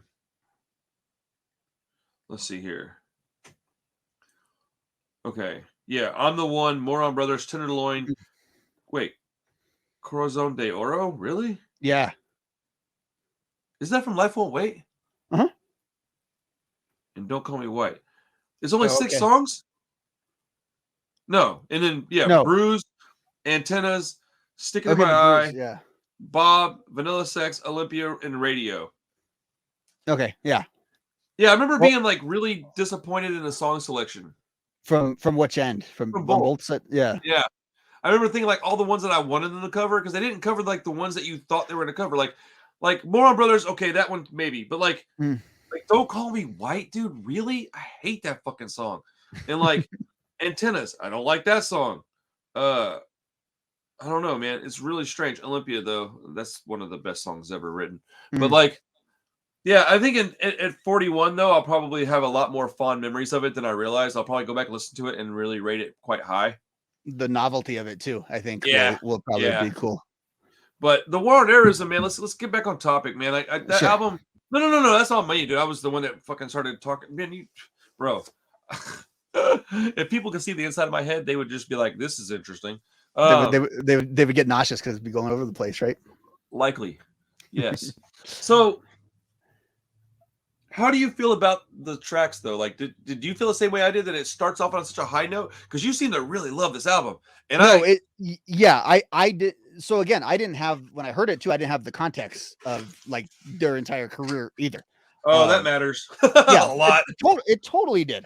It totally did. Like, again, I didn't know like older albums are pretty funny and all this comedic stuff, but I really like the and then this is probably what turned off a lot of people is like this is when they realized and they started up with Valium with theme from a NoFX album where they just realized, hey, they're only in their early 30s, they're younger than I am now, but they realized we're older than everyone else. Like we're kind of in the OG. We're just gonna start embracing it.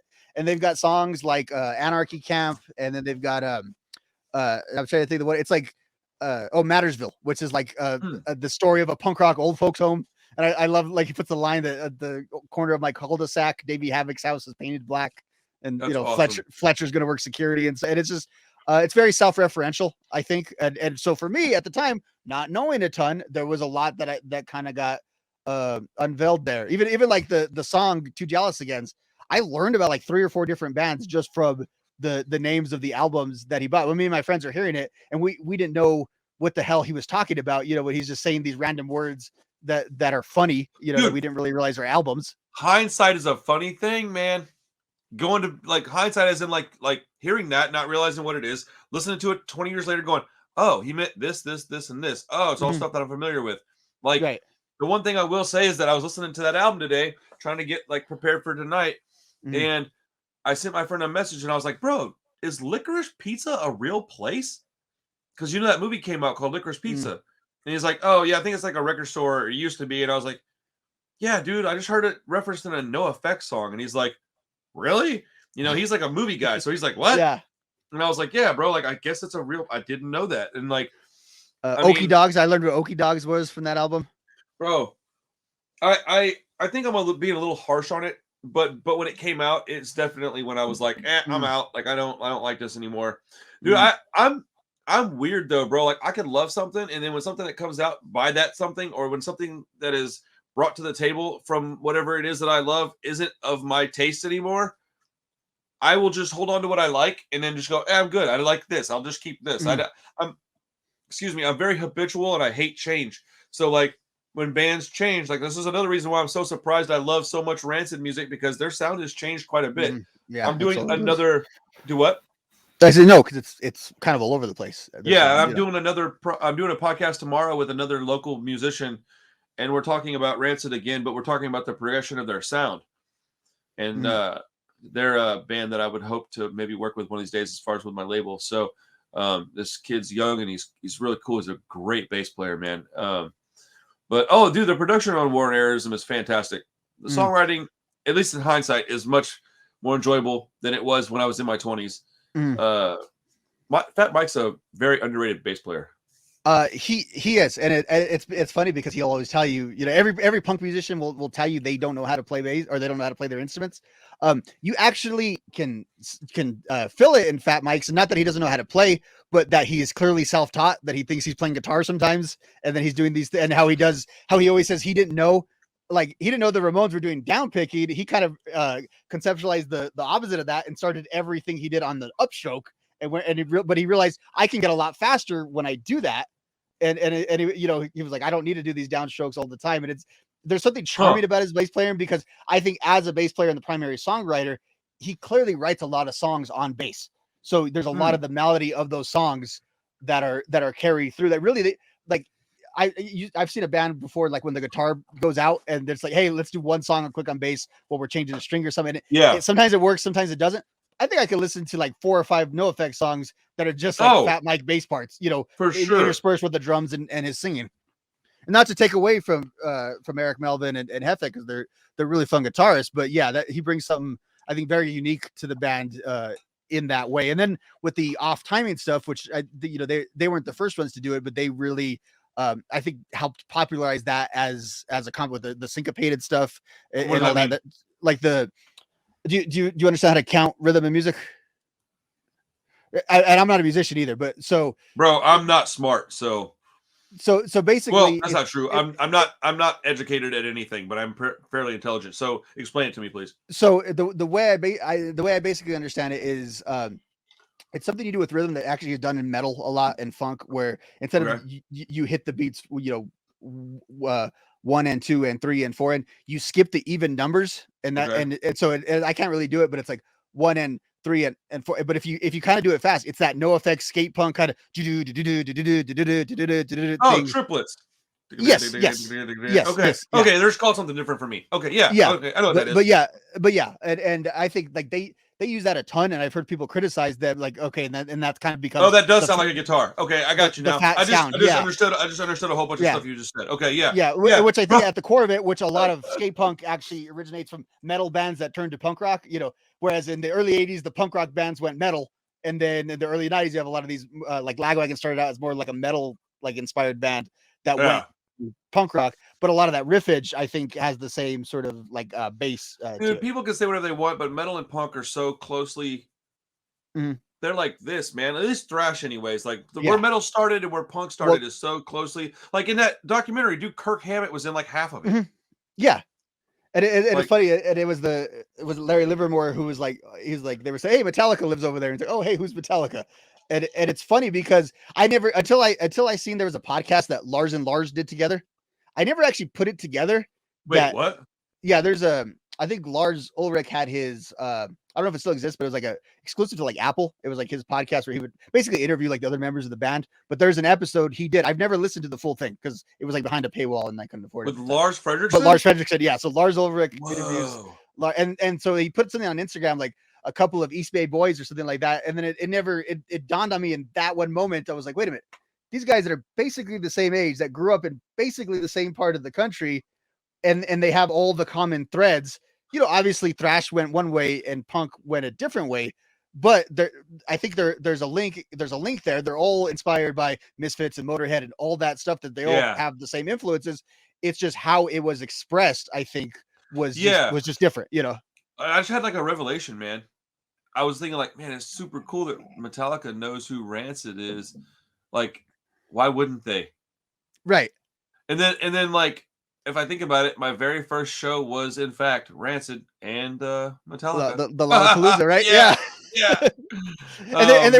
And they were both of those bands on that tour were geeked out to be playing with the Ramones, which is funny. Yeah, dude. That's the other common thread. All those bands loved the Ramones too. Which like the Ramones, their later stuff, after they realized they influenced thrash, they started making some like thrash in bro. What's up with that one dude did like a hip hop record, and I was like, oh, Dee Dee's, yeah. Like, bro. I think their later albums, which I do like, and I know we're getting off track here, it was more of like, they were like, wait a minute, we inspired all this stuff and we're not getting to reap any of the benefit. So they started to reflect the stuff that they inspired. Yeah. To a degree, I pretty much like their early stuff, and that's about it. But I'm okay with that, man. Like, do what you're gonna do, man. Like, I don't understand people get mad when their bands change a little bit, dude. Let them change, man. You already got the album you want. Do you want the exact same album? Like, I just go get another band that sounds like it. I'm good with that. Like, I'll find a way to be happy. Like, I do what you want to do, man. Avenged Sevenfold is a really good example. Like, their new stuff, I can't stand it.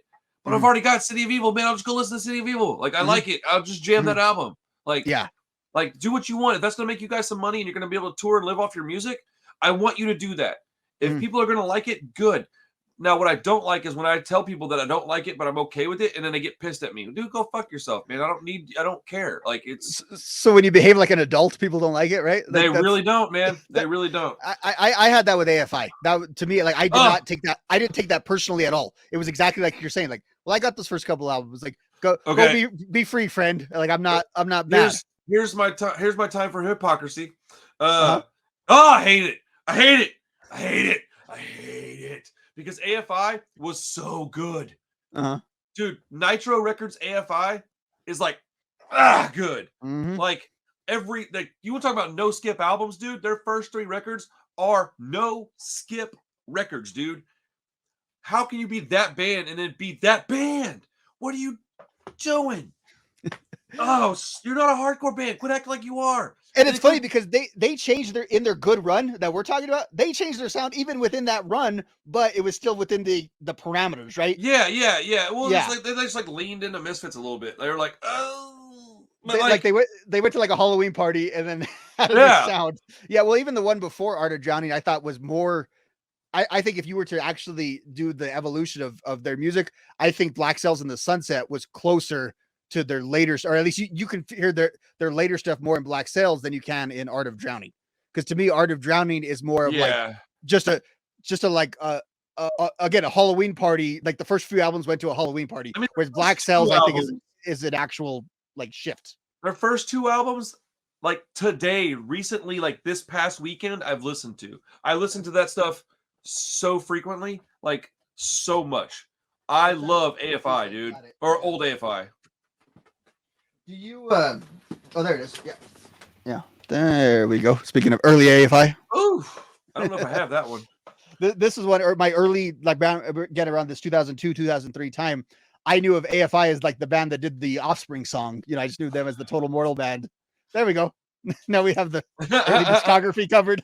Yep, that's it. That's all I could not believe that the band that sang Serial Wars, or I want to get a mohawk, but Mama won't let me get one. I could not believe that was the same band. Even then, that was doing like the Art of Drown. Like, that's the same band that did Morning Star. I couldn't believe it. I love that song so much, dude. Want to get a mohawk, but Mama won't let me get one. Dude, like, if you listen to old Offspring and you listen to AFI, they're the same band. It's so weird. Well, I mean, it's not that weird because the Nitro could, yeah. Like, man, yeah. All right, are we moving on to my second to last? Sure. We keep planting new podcast seeds as we're doing this. Yes, I mean, dude, like, seriously, like, we have like 46 episodes scheduled now. That's awesome. Let's see here. Okay, what do I want to go with? I got Dos Mas. Now we're in the teary-eyed section, I think, for both of us. We really are, dude. Here we go. I'm fixing to. I have to go. Okay. Okay. My fourth record from 2003 is Alkaline Trio, Good Morning. So earlier when I was telling you I was at Circus City and I was buying that Thursday record, the other record I was talking about was Good Morning. I also found that, and it was like the album artwork had that glossy part on it, and it caught my attention. And I was like, oh, that's cool. What is this? And I was like, oh, these guys look like they listen to the Misfits. And then I like looked on the back and I was like, so do the song titles. And I was like, cool, I'll just buy it. It's on Vagrant Records. And I bought it. And I remember putting it in and I didn't get it. I was like, ugh. I was like, what is this? And I was like, nah, I'm good. And I just put it aside. I didn't listen to it again for like 4 years, dude. I gave it one chance and was like, nah, I'm out. Oh, wow. Yeah. But it's like one of my all-time favorite records. Yeah. Yeah. I had to, you know what happened? The girl that I was with when I worked at Circus City, she had to dump me before I got into Alkaline Trio. Of this album, I have a very similar story that I'll tell it for Alkaline Trio. Yeah, here, you know what? While I'm looking this up, you tell me your story. Okay, so I mentioned it last week that there was like the girl that got me into the Distillers. Like, so you know, there's like the cycle, right? It's almost like a couple generations. So she gets me into punk rock like properly, and then I get one of my friends into punk rock, but he kind of leaned a little more into like the emo side of things. Like that clearly he was more attracted to that. So we both though got the Warped Tour 2002 DVD, watched it together in his bedroom, and we just loved this radio song. We thought that's the coolest thing. Like, you know, shaking like a dog shit in razor blades. Who says that? That's funny, you know. And we're like 14, like this is cool. So fast forward, he gets Good Morning first, and he's like, "This is awesome. This is the greatest thing I ever heard." This and that. I don't get it. I just take his word for it. I start getting their older stuff, which is a little more of what I was into. Yeah. And then that girl, me and her, not only did we break up, she gets together with that dude. Oh like, no! That's how that's how that whole thing with that. Remember I told you last week with the whole "we trusted you" scenario. That's how I related to that. Well, right at the same time, I bought the album Good Morning, and I was so like, it sounds so silly now, like 30 years later, 15 years later, but I was so sour. And when I heard that, you know, the first, you know, injecting the poison of alcohol IV, I was just pissed off kid. I didn't really listen to emo in that kind of way back then, and how that was kind of categorized. So that was the first time that kind of thing on that level really kind of appealed to me before I got peeled back the layers of the songs. And even to this day, I don't know how well it'll come out. Fairly recently, I have, there's the Misfits tattoo, but somewhere in there's a Blue in the Face right there. That coffin. Awesome. It says your coffin or mine right there from Blue in the Face, of course. I'm literally getting that coffin on the back of my head soon. Nice. That's how much I love this band. Is it the Jared Gaines flash, or did you design it? No, I'm getting the Alkaline Trio coffin. I said that coffin. I just meant like. Okay, yeah. I'm getting their coffin with the coffin. They have the one with like the coffin with the little logo, the heart logo. That one's on the list eventually to maybe get like on the forearm. I'm gonna get that one in the back of my dome because it's important enough that I want it to be visible. But like, it's funny too because when I didn't understand this album, they also have a spot where they change styles. Is this it? Do you think this is it? Yeah, right. And when I first heard this, I didn't really get it. I went back, listened to their earlier stuff, and I liked it better. Now I'm the exact opposite. I like their current, modern, new stuff. Whatever they put out, I'm buying it. I love it. My favorite album is probably Remains. Like, I love this band. I love Remains, yeah. Dude, that album is freaking fantastic. From Here to the Infirmary is another one that I got that I dig. Crimson's really good. This Addiction, like people like, oh no, only stuff from Good Morning and prior. I'm like, dude, you're missing out on like 70 good songs, dude. Like, what are you talking about, man? They're calling all skeletons. Like give me a break. Yeah. I took my wife to see these guys and she loved it, man. I love my wife so much, man. I'm so happy that she likes to go check this stuff out with me, man. I'm really lucky, man, that I found a lady that really like is cool with just enjoying stuff like my things, like punk stuff. She listened to country music when we met. Like, she didn't know anything about this stuff. She didn't care. Now she likes music, you know, and things like Random Less Than Jake Kuzi. Anyways, bro, what's going on with me tonight? Anyways, yeah, I don't even know that I have a favorite song on this record. I think the record is like a solid 8.5. It's like a really, really, really good record. But I think the album after it even gets better. I think that they just kept getting better and better and better and better. And they just figured out like, oh, this is what we're supposed to do. Like this dark punk this like Chicago. Have you heard the Falcon or the Lawrence Arms? I'm sure you heard Lawrence Arms, right? Lawrence Arms, yeah. Have you heard the Falcon? The Falcon so. is, dude, the Falcon will blow your mind. It is Dan from Alkaline Trio and Brendan Kelly, dude. Are you freaking kidding me? Dude, when I heard that is one that I heard from note A from the very beginning. I was like, oh yes, this right here. It's like you can listen to, if I give you like my top 50 records, you could listen to them and go, oh, I know what he likes. Rock and roll based punk rock, not like it's rock, like it's got a specific feel. Street punk's cool, I like it, dude, but like rock and roll, man, like my shit needs to be like rocking, dude. Like I need some shit that makes you feel awesome. Like I don't music that could also be categorized as rock music if the word punk didn't exist, right? Like, correct. Yeah. Stuff where you know that they listen to Creedence, and you're like, nah, these guys they love Motorhead. They like jean jackets. Like these dudes like to smoke cigarettes, and these dudes are cool. Like Alkaline Trio, you're like, okay, and they like The Cure and the Misfits and the Damned, I hate all of that stuff.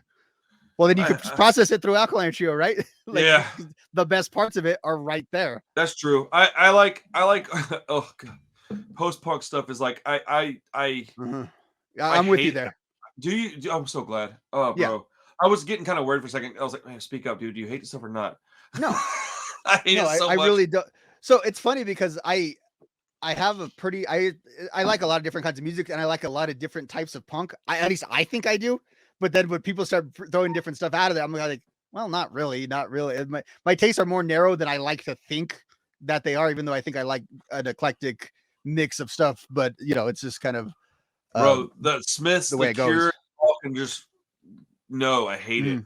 Oh, yeah, Morrissey and all that. Yeah, just the worst, man. Like, bro, if you're gonna cry, at least be tough about it.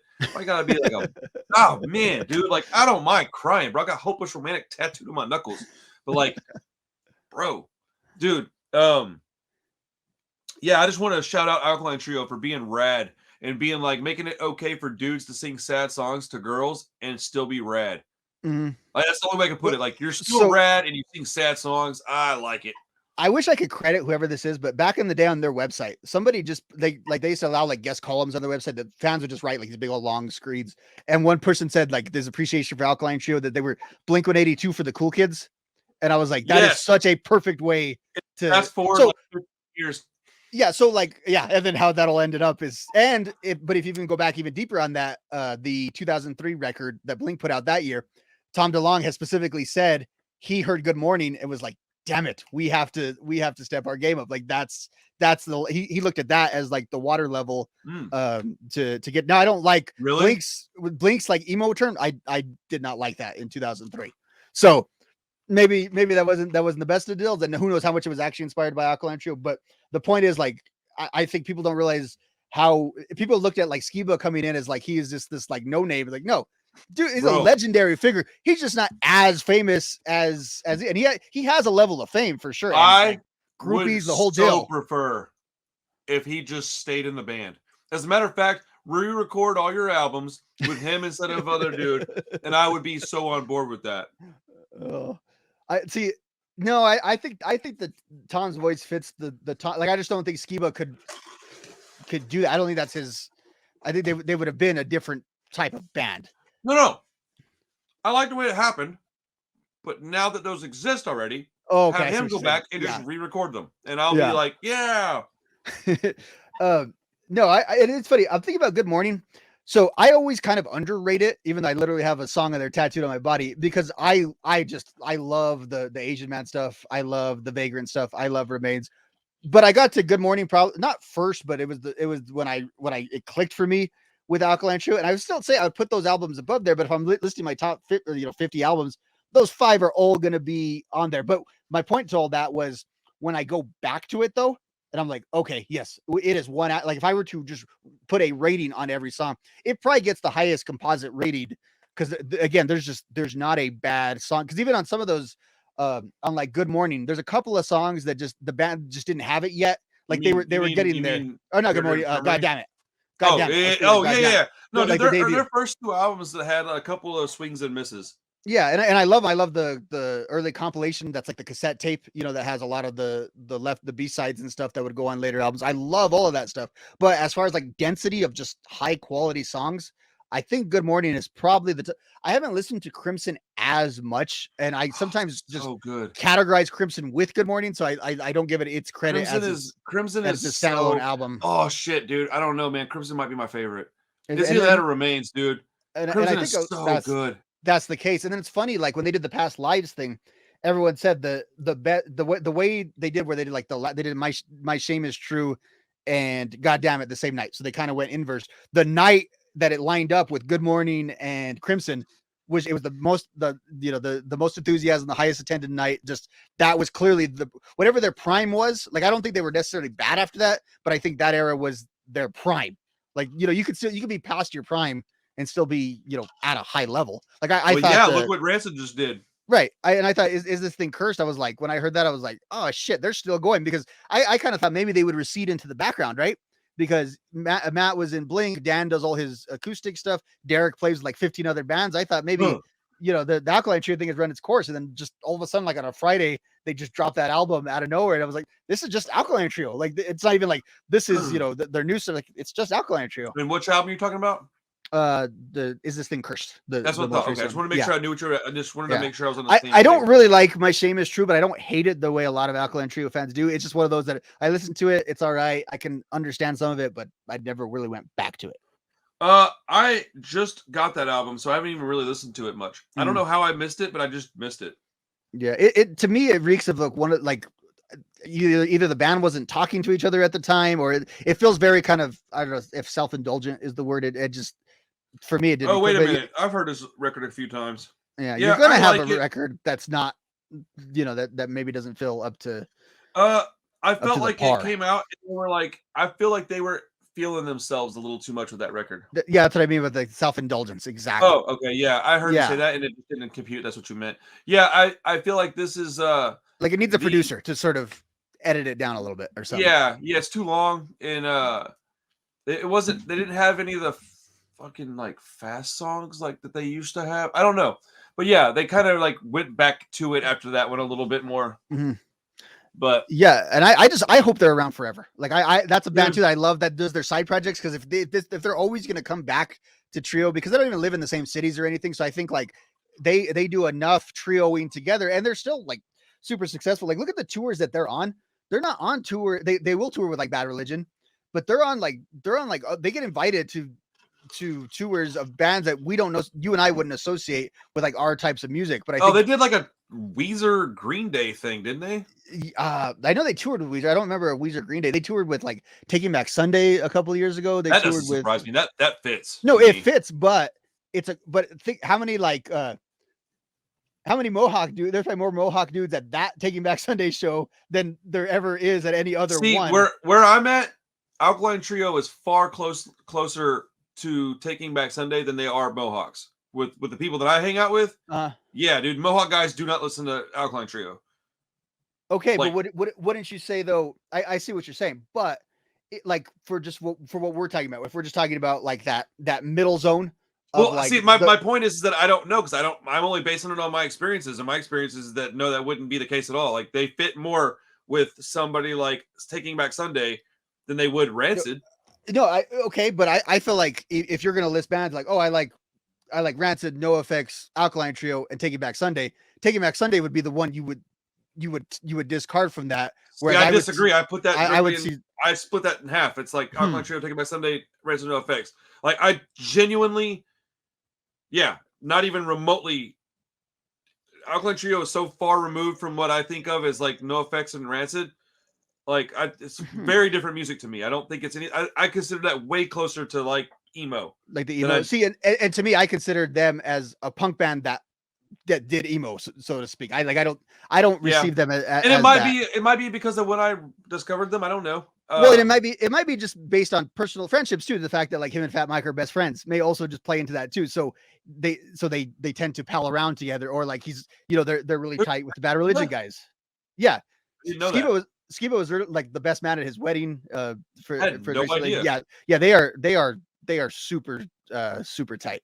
That's cool, man. Good shit. It's funny that Alkaline Trio has never been on Fat, but it's weird. I have like split albums that I never really understood how they came about, like the Alkaline Trio, One Man Army, and like the Alkaline Trio, Hot Water Music. Like, how did those even come about? Well, those guys were always pretty friendly with each other. I don't know about One Man Army, but I know Hot Water Music and Alkaline Trio. One Man Army is they were definitely, yeah. But it's just like sonically, it just sounds so strange to me. I love that. I love the Alkaline Trio. I like the One Man Army portion of that too. And I know you're a big One Man Army guy. I love that band. That's what I don't have the CD anymore, but I found the booklet to that like a couple of days ago. Oh, nice. They did the song. Was it Sadie? I think it was about like the Manson murders or something like that. That's a good song. And I could listen to that, or even the Dan song on that one. I forget. It was something like. It was ridiculous. I don't remember what it was, but if you're watching this before next Tuesday, whatever date that is, if you want to spend 2 hours talking about Good Morning, join me on my stream on Tuesday because we're gonna just go all things Good Morning. Oh, really? Let's go. We may react to this video if we have time of you and I talking about Good Morning. In my I guess research you'll call it about going back and finding these bands for this stuff, I found out that next year we're gonna have an awful lot of cool conversations too. Because there's a shitload of stuff from 1994 and 2004. 94 is the biggest year, probably punk history, and then as far as mainstream goes, and then 04, that's just, even if it's not good, I feel like I know everything about that year because again, I was 17 that year, getting a little bit older, doing more of my own things, seeking out my own stuff, and punk rock as a whole. That's the American Idiot year, so people were just kind of into punk rock, like as a broader sense. Then I was hoping we can also we're going to do 93, I think, because this is going to be a pretty short video. There's a lot less, well, not short necessarily, but there's a lot less albums to pick through for 93. 93 was not, they were prepping for 94, man. 93 is not 94. 94 it's a lot of the older bands in 93 that released like albums. Yeah. But we got to talk about 98, dude. We got to do some 25-year stuff because, dude, 98 has some bangers, bro. So we can do that at another day too. Let's go ahead and move on from Alkaline Trio to, I guess this is your last album. So another one I think you and I share is Blackout by the Dropkick Murphys. Another album that I absolutely revere. I can't believe it's turning 20. That blows crazy, my mind that turns an album that just has lived. Even I talk about eras where I didn't listen to punk or didn't listen to music as much. That's an album that has just never left. And it's one of those two. And maybe because the Dropkick Murphys became so famous after the fact, but it's like, if you have one of your friends that knows nothing about punk or really isn't into it, like, oh, what do I play that they might like or dislike, or at least have a conversation about, throw in Blackout. And it's like, what the hell is this? People are kind of thrown off by the sound. The Dirty Glass. One of these days I'm gonna get my wife to do karaoke with me to that song. That's somewhere. My favorite song on the album. Kiss Me, I'm Shitface. I used to have a hat that said Kiss Me, I'm Shitface that I bought. Dirty Glass is like so. If you look at my arm, you can go, oh, this dude listened to Rancid and Dropkick Murphys. Like, are you kidding me, dude? Like, just look at my arm and tell me I didn't listen to all that stuff. I got a freaking Shamrock, a mic, a rose. Like, it even says like Rocksteady on my arm. Like, bro, like it's so evident that that's where I grew up. But this is another one of those records that sent me the other direction, man. It's just like War and Arism. I got to this album and was like, ugh, what? No. Because I was around when they did The Gang's All Here. I was around when their first album dropped. I was already buying their records. And so they were not a Irish band. They were an Oi band. And then all of a sudden they're like Irish. And I was like, okay, I guess. Like Sing Loud, Sing Proud came out. And I was like, all right. I don't like that album. I do not like that album. What? Yeah. And you like Blackout? That's the one from 2001, right? You're talking about the album from 2001? I think so. Yeah, I'm looking right now. How can you like Blackout and not like that? That doesn't even make sense. It doesn't make sense. It really doesn't. You're correct. I'm not defending it. I'm just saying that was awesome. Like I give it a chance because I was like, all right, like I need to get into this more. Like, I don't know. And like I like a lot of that 90s stuff. I think of like Barroom Hero and all that. I'm like, oh, that's such good stuff. But then that's the first song I ever heard by them. Yeah, and myself as well. Face down in the gutter, won't admit defeat, though his clothes are soiled and black. How do I remember that, bro? The band doesn't even have to sing it too if they play it live. They could just they could just go like that. Yeah, they start it and people just go off. That's it, bro. That song is done. They're Sing Loud, Sing Proud, bro. I can't even imagine.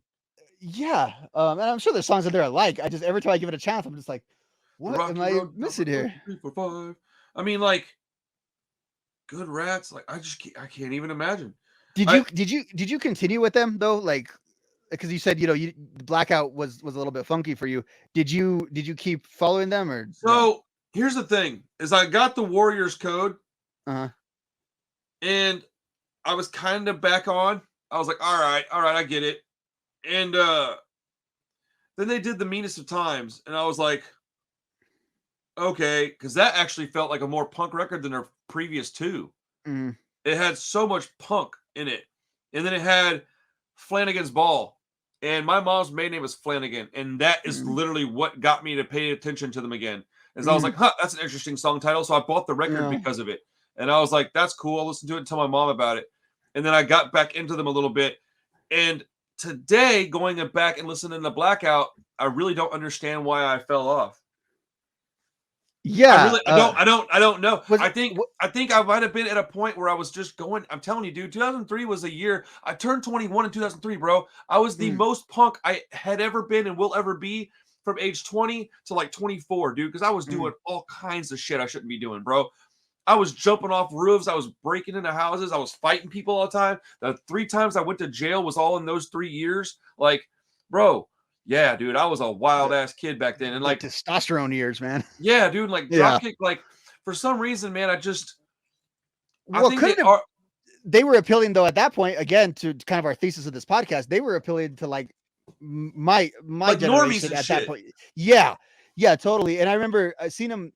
I want to say I saw him on the Warp Tour that year. I saw almost every band we're talking about now. I saw on the Warp Tour either that year or the next year, Yeah. and it was weird because I didn't expect how their fan base was made up of like every type of Warped kid that was there was just kind of there. I didn't know if they were all Yeah. into it, but they all like wanted to see it. In fact, my background, if you could see it, it's a photograph from the Dropkick Murphys set. You Oh, can't really really? make it up, but there's like an Irish flag back there from, and I just That's thought it was awesome. the coolest thing. The singer came out with a Budweiser and just threw it at the crowd, and like I don't even know, like he took a swig of it, and threw it, and then it just felt like shit was on that Warp Tour set. Like we were Like, they're always going. great live. I like them live.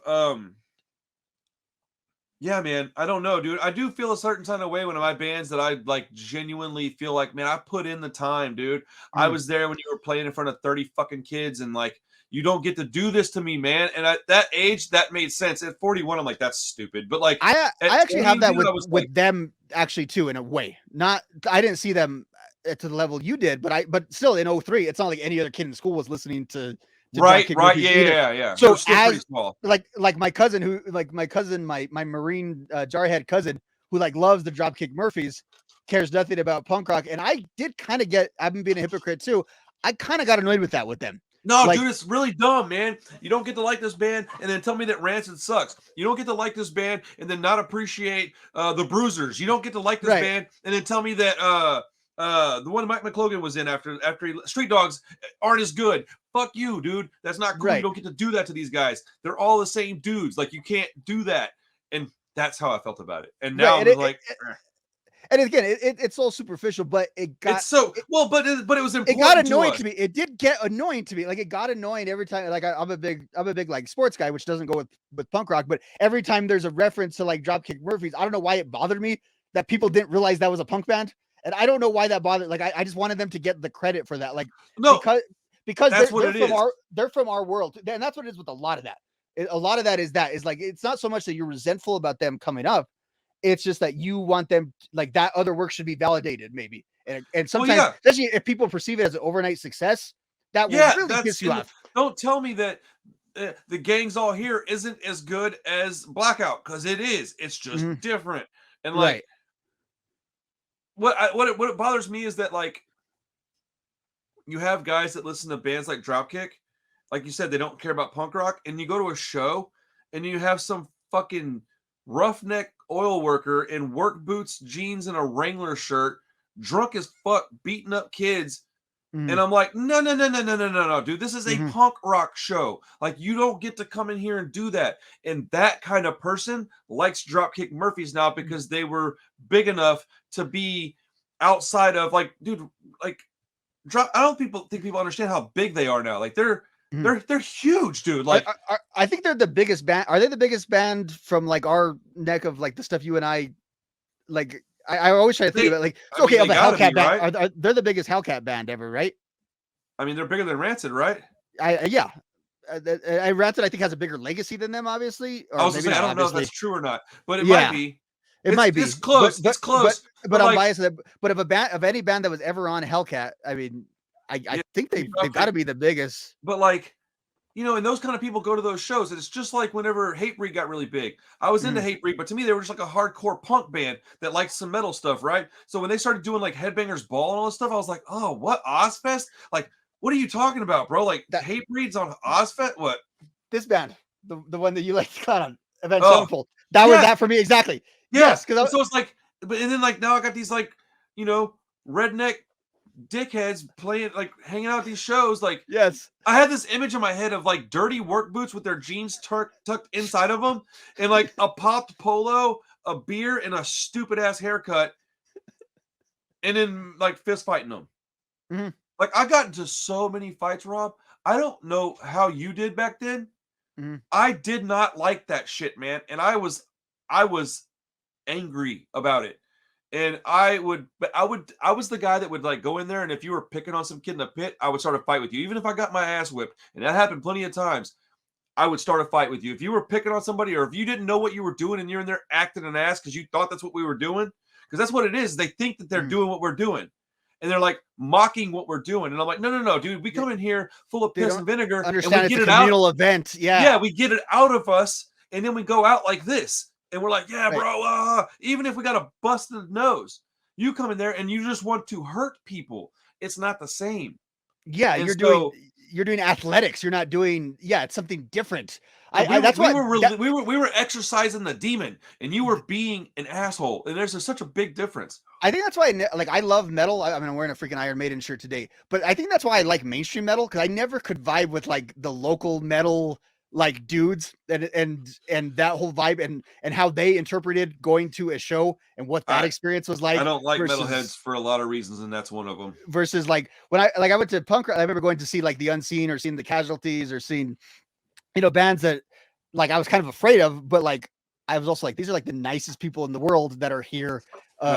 People I don't even know that I feel like this community with, that from all different spots. And like to me, metal, where I think it's good music, it doesn't share that in that way at all. In fact, it's almost out the opposite of that.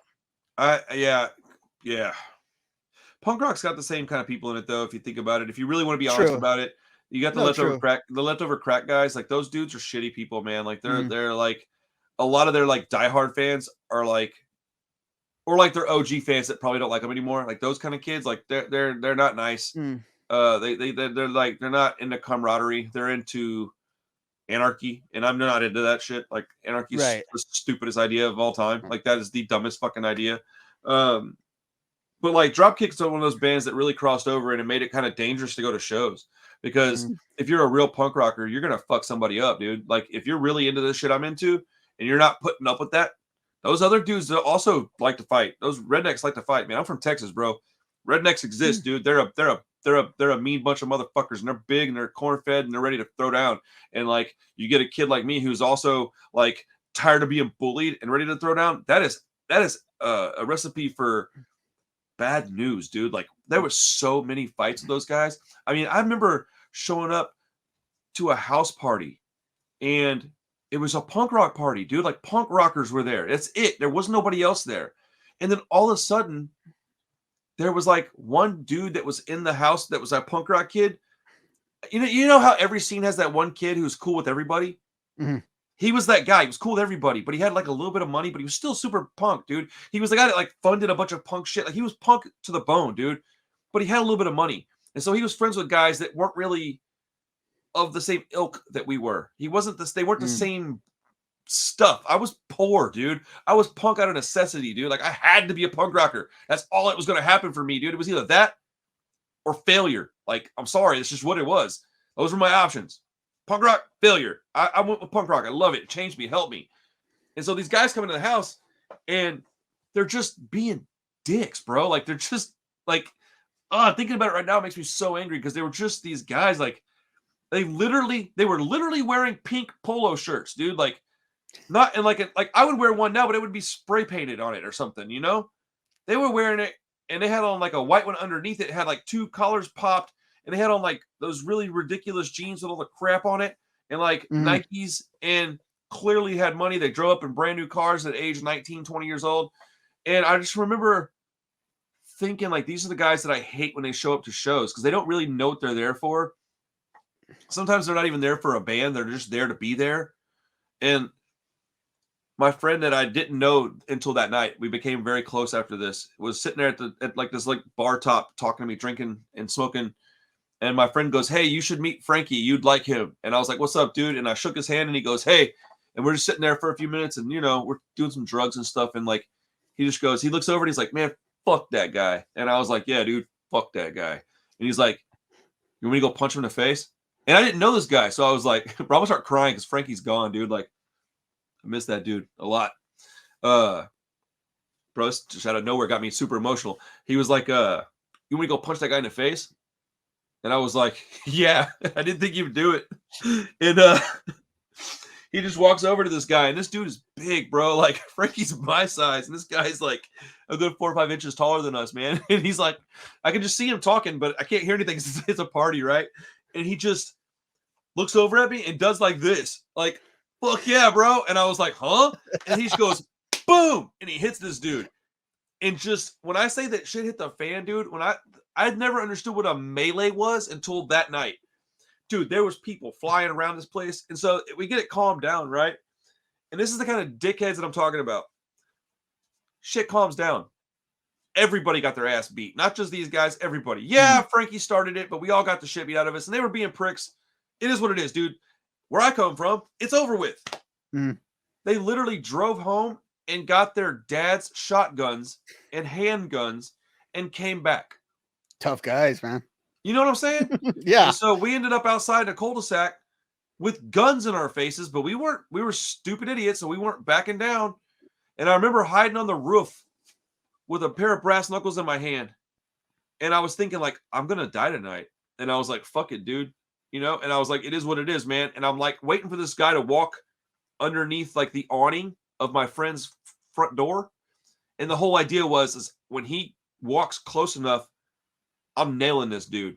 And I was like, if I get shot, so be it. I'm going to go out in a blaze of glory. And like, I swear to God, dude, it was like a movie, man. I'm hanging on the edge of this thing. He doesn't know I'm there. He gets about 10 feet from me and I'm shaking, dude. I'm scared. I was like, I don't want to get shot, but I also can't bitch out on my friends. They're going to get shot if I don't do this. And like, I don't know what would have happened, but I guess one of the neighbors had heard like a bunch of commotion and peeped out the window, saw like real violence about to go down and called the police. And we were so dumb and we were so messed up on drugs. We had no idea that was even a possibility. And like right before I jumped on this guy, the police showed up, dude. And I don't mean like a cop car, dude. I mean like 10. And just, dude, I saw it. I saw like siren, like lights, and I'm like on this roof, and I'm like, what is going on? And I was like, yo, I wonder what's happening. Like, why would they be out in this neighborhood? They're coming to our house, dummy. Like, and then they got there, and I hid on that roof for like 4 hours, dude. Oh, I was the only one that didn't get in any kind of trouble. I laid flat on that roof for hours, dude, and I was just dripping sweat and smoking cigarettes, and like I was like in this corner, like the house had like the front was like a garage, and it came down, and then like the side, it like formed like this weird little crook that I could lay in and just kind of be out of the spotlight. I mean, perfect amount of space. Yeah, dude, they were walking by and hitting with like high beams and stuff, and I was just like, oh god, please don't catch me. Because like I've been at parties that got busted and I got caught and got in trouble. Like I was just like, please don't do this. My mom and I aren't even talking right now. Like, oh my goodness, bro. Like what happens? And that's the kind of people that I think of when I think of Dropkick Murphy shows. I think like I don't want to deal with those kind of people. I don't know how we got onto that about Blackout. Oh, that's because that's when this happened. That started. Yeah. That's when this happened. Is like when Blackout came out, they got so popular that guys that didn't understand what we were doing showed up, and guys that didn't care about camaraderie, they didn't care about blue collar work ethic, they sure as shit didn't care about DIY anything. They didn't understand that 2 years prior to that, the people that were in the crowd were the ones that put on the show so that they could come and play in Houston. They didn't get that. And you know, they don't understand. Like nowadays I'll talk to guys that are like a little older, like maybe like close to my age, and I'll go, yeah, blah blah. They're like, man, that's really cool that you guys do all this stuff. And they're a little more open but they're also in their 30s now. But even 20-year-olds now probably wouldn't get it. They wouldn't like you'll never replicate what happened in like the 70s, in the 90s, in the 2000s, the 2010s. All this stuff is history. Like you're never going to replicate it. We won't be able to replicate tonight. We won't be able to replicate 10 years ago or 5 months ago or 23 years ago. You can't replicate it. So we can't do it over. But we can sure make a lot of cool conversations about it and tell a lot of cool stories, because even that fight, like if I met those redneck guys like today, I would probably shake their hand, because in all reality, they were being assholes, but we didn't have to punch them in the face either. I genuinely did not think he was going to hit that guy.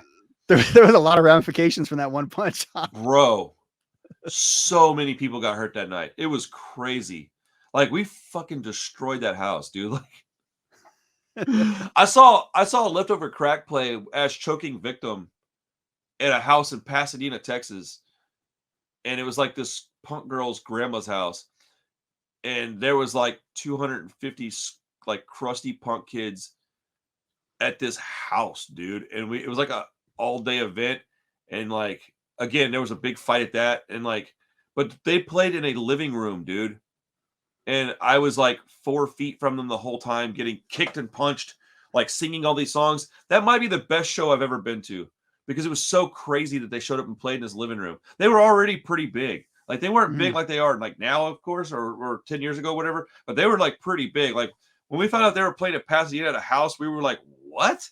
Like choking? Why? Like they could play at like the Warped Tour or something. Or whatever, that like, time period. Yeah. I was like, they could do anything they want.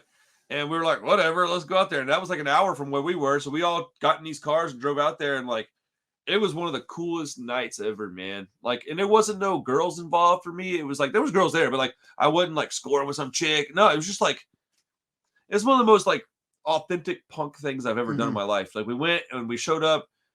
It was DIY to the bone. Nobody had to pay to get in. There was beer. There was weed. There was cigarettes. There was a fight.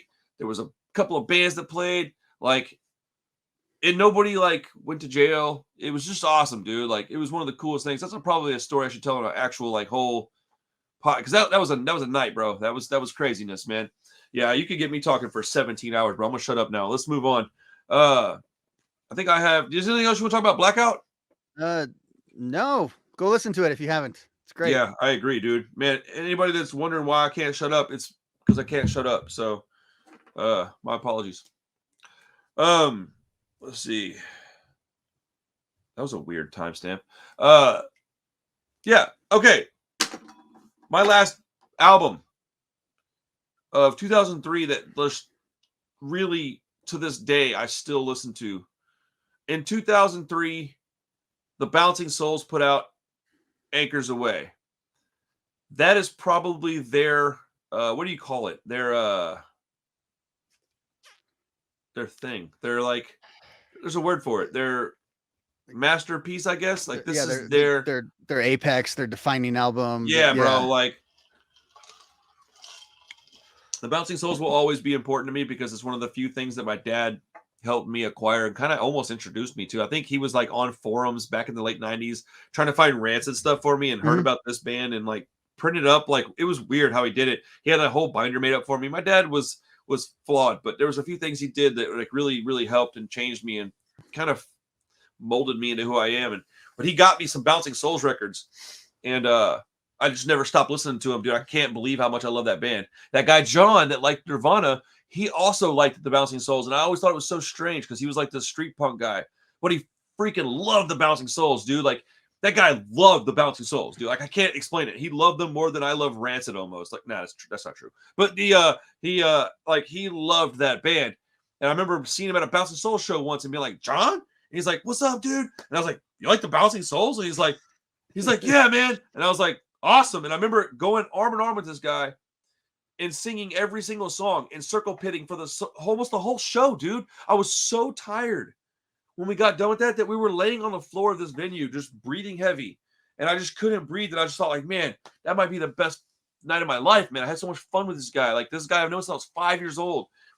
5, dude. I've known him since I was 5, bro. It's crazy, dude. And we were like hanging out like in our 20s still. Like it was crazy, man. But Anchors Away, dude. Talk about it. What do you think about this album? Love it, love it, love it, love it, love it, love it. Again, another one. Can't believe it's turning 20 because I specifically remember. I remember getting it. Again, so I had heard Bouncing Souls myself, mostly on comps to that point. Okay. I don't think at that point I had owned How I Spent My Summer Vacation yet or any of that. Yeah, so I knew True Believers. I knew kind of their big songs. I just didn't own any of them. Hold on, real quick. Sorry, I have to interject this really fast. So you said, I don't think I had owned How I Spent My Summer Vacation or anything yet. It's so wild because when I think the Bouncing Souls, I think so far earlier than that. I think Self-Titled and Hopeless Romantic. Like that's what I think of, and I think Bouncing Souls. Sorry, I just had to. It's so wild. The reason why I said that though, because those songs from How I Spent My Summer Vacation were the ones on all the comps. So it was like, oh, I got you now. I'm sorry. It just threw me off. I was like, whoa, man, another reason why we're like a little different. It's crazy, bro. Yeah, and so to me, like, and I had seen the CD in stores and stuff, so I knew who they were. And then going back to the lineage again, the girl that got me into punk rock, there was like the guy that got her into punk rock prior to that. His favorite band was the Bouncing Souls, and it threw me off when I didn't know about him because he was exactly what you're saying. He was a kid in trouble, a delinquent, the Mohawk, the whole deal would get like arrested in churches for like doing weird stuff. And I never like, I just heard those Bouncing Soul songs and I didn't get it. Like, how is that guy's favorite band? And then but just started sort of force of like, they put out a new album. I think I maybe heard Kids and Heroes or one of those songs on like an Epitaph comp or something like that. And then I got it and I was just blown away. I couldn't believe that I would be at that point in my life. You know, again, I'm 16. I like either the poppy stuff that's like on Sugar or like the Rancid stuff, you know, something that was like, again, like you said earlier, kind of emotional like that was at that real interpersonal level. I couldn't believe it. I would take the booklet to Anchors Away. I was a junior in high school. And like I became later on in life, I became very educated and very like into education. But at the time I was just I was just again, I said the shitty kid who just hated school. And I would sit there during class, but I always read a lot. So I would have my book open. We were supposed to read in class, and I had the booklet to Anchors Away, and I would just be reading the lyrics and going to the back, and then trying to figure out what was going on, like who's the friend he's talking about in the song that he's going to pour one out for. I love that album, and again, I love it on two levels. I love the songs, but then I also just love like the lyrics. I've read the lyrics almost. I wouldn't say it's poetry, but I've gone through that lyric booklet so many times. Well, it is because poetry. that album is so good. Yeah, it is poetry because I remember when this came out.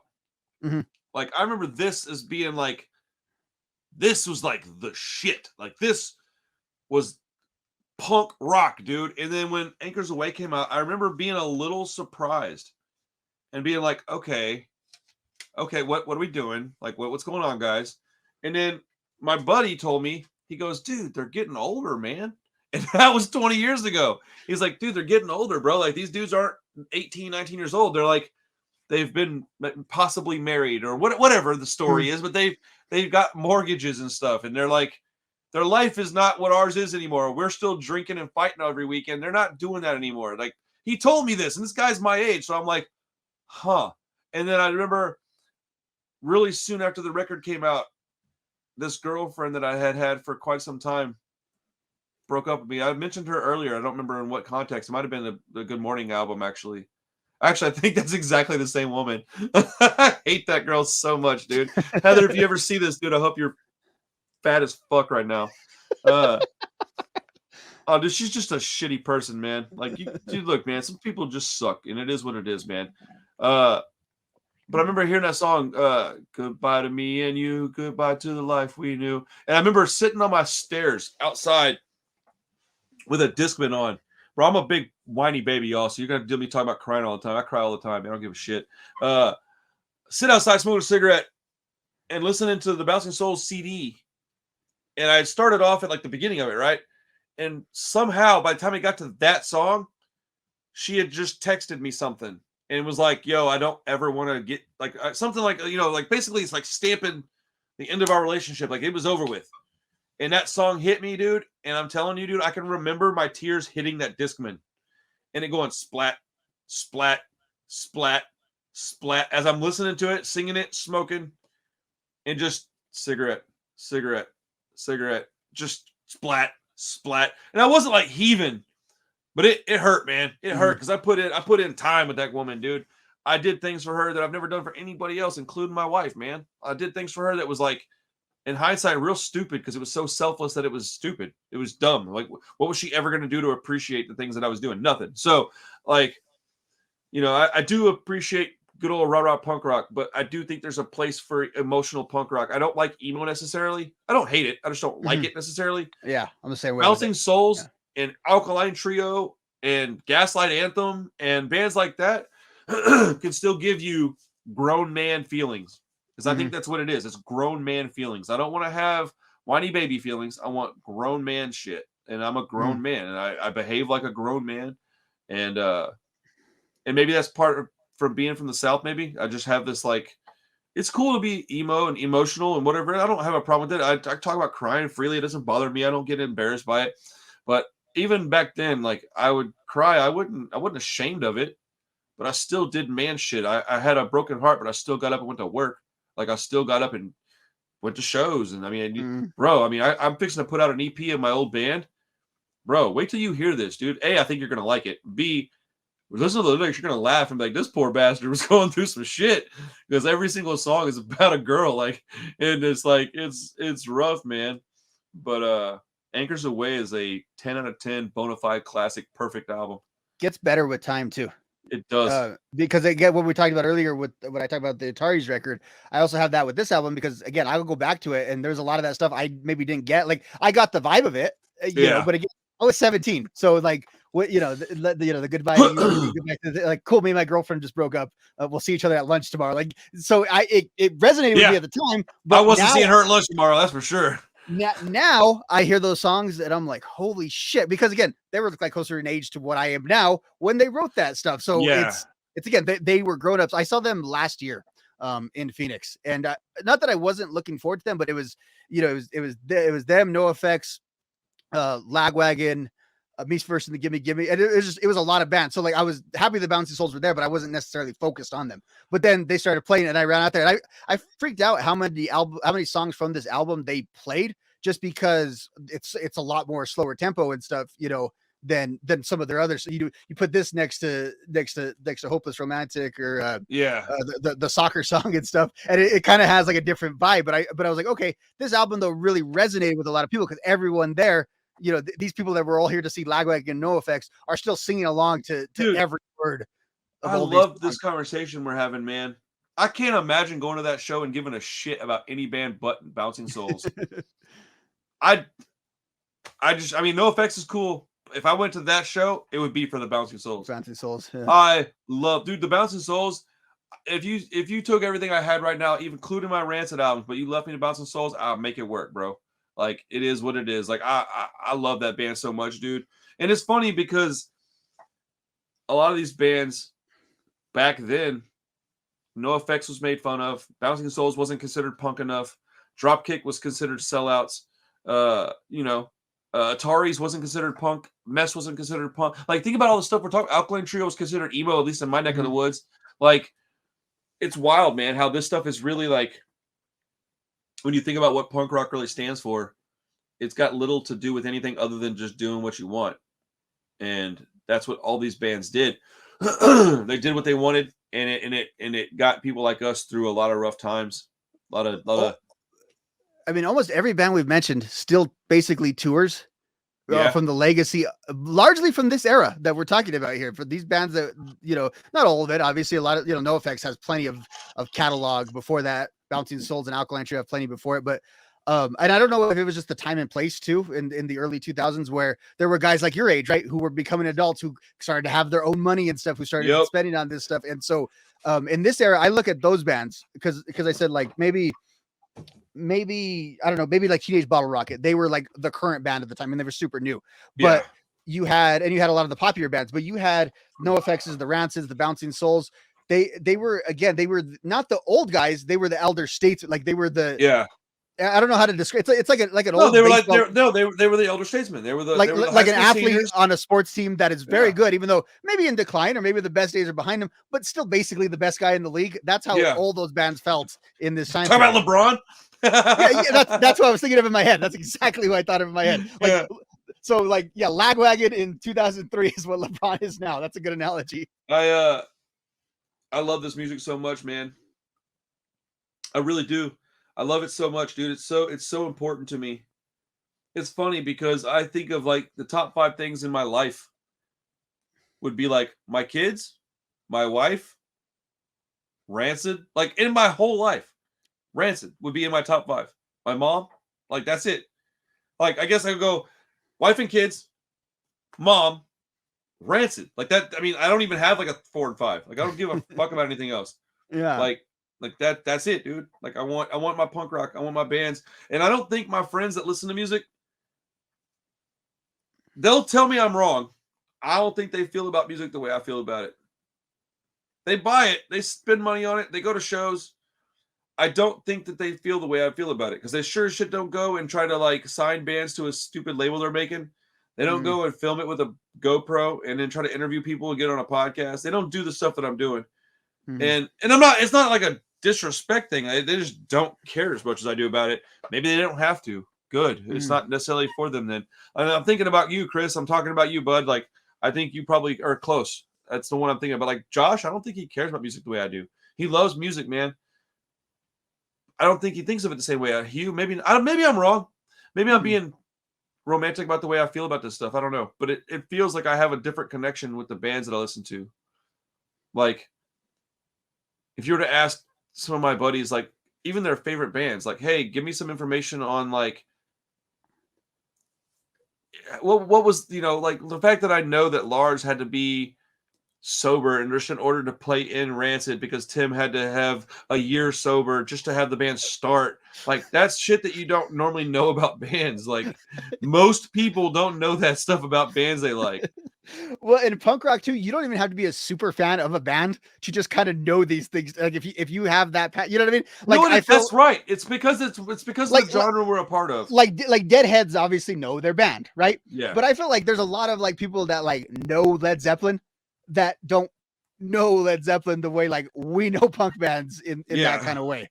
And again, it's not a gatekeeping thing or a super knowledge thing. It's just stuff like you're saying, like the point is of I think if you're into punk and you're still into punk, that it imprints in your brain in a way that nothing else in culture really can. And I can't really describe why it does that or how it does that, because people come to it for different reasons and people like a lot of different styles of it. But there's a common thread of people who like punk rock that it has this imprint on them, and it does what art's supposed to do, right? Like, you see a good piece of art and it makes you smell what you smelled at the time. That's kind of what punk rock is for me. So especially we're talking about this 2003 stuff. Like, again, I was 16, I was 17. That's very formative years. See, when we hit the 25-year stuff, that's how I'm going to be feeling. I'm going to have the 98 stuff. Yeah. I'm going to have the same exact feeling for that, because that's when I turned 16.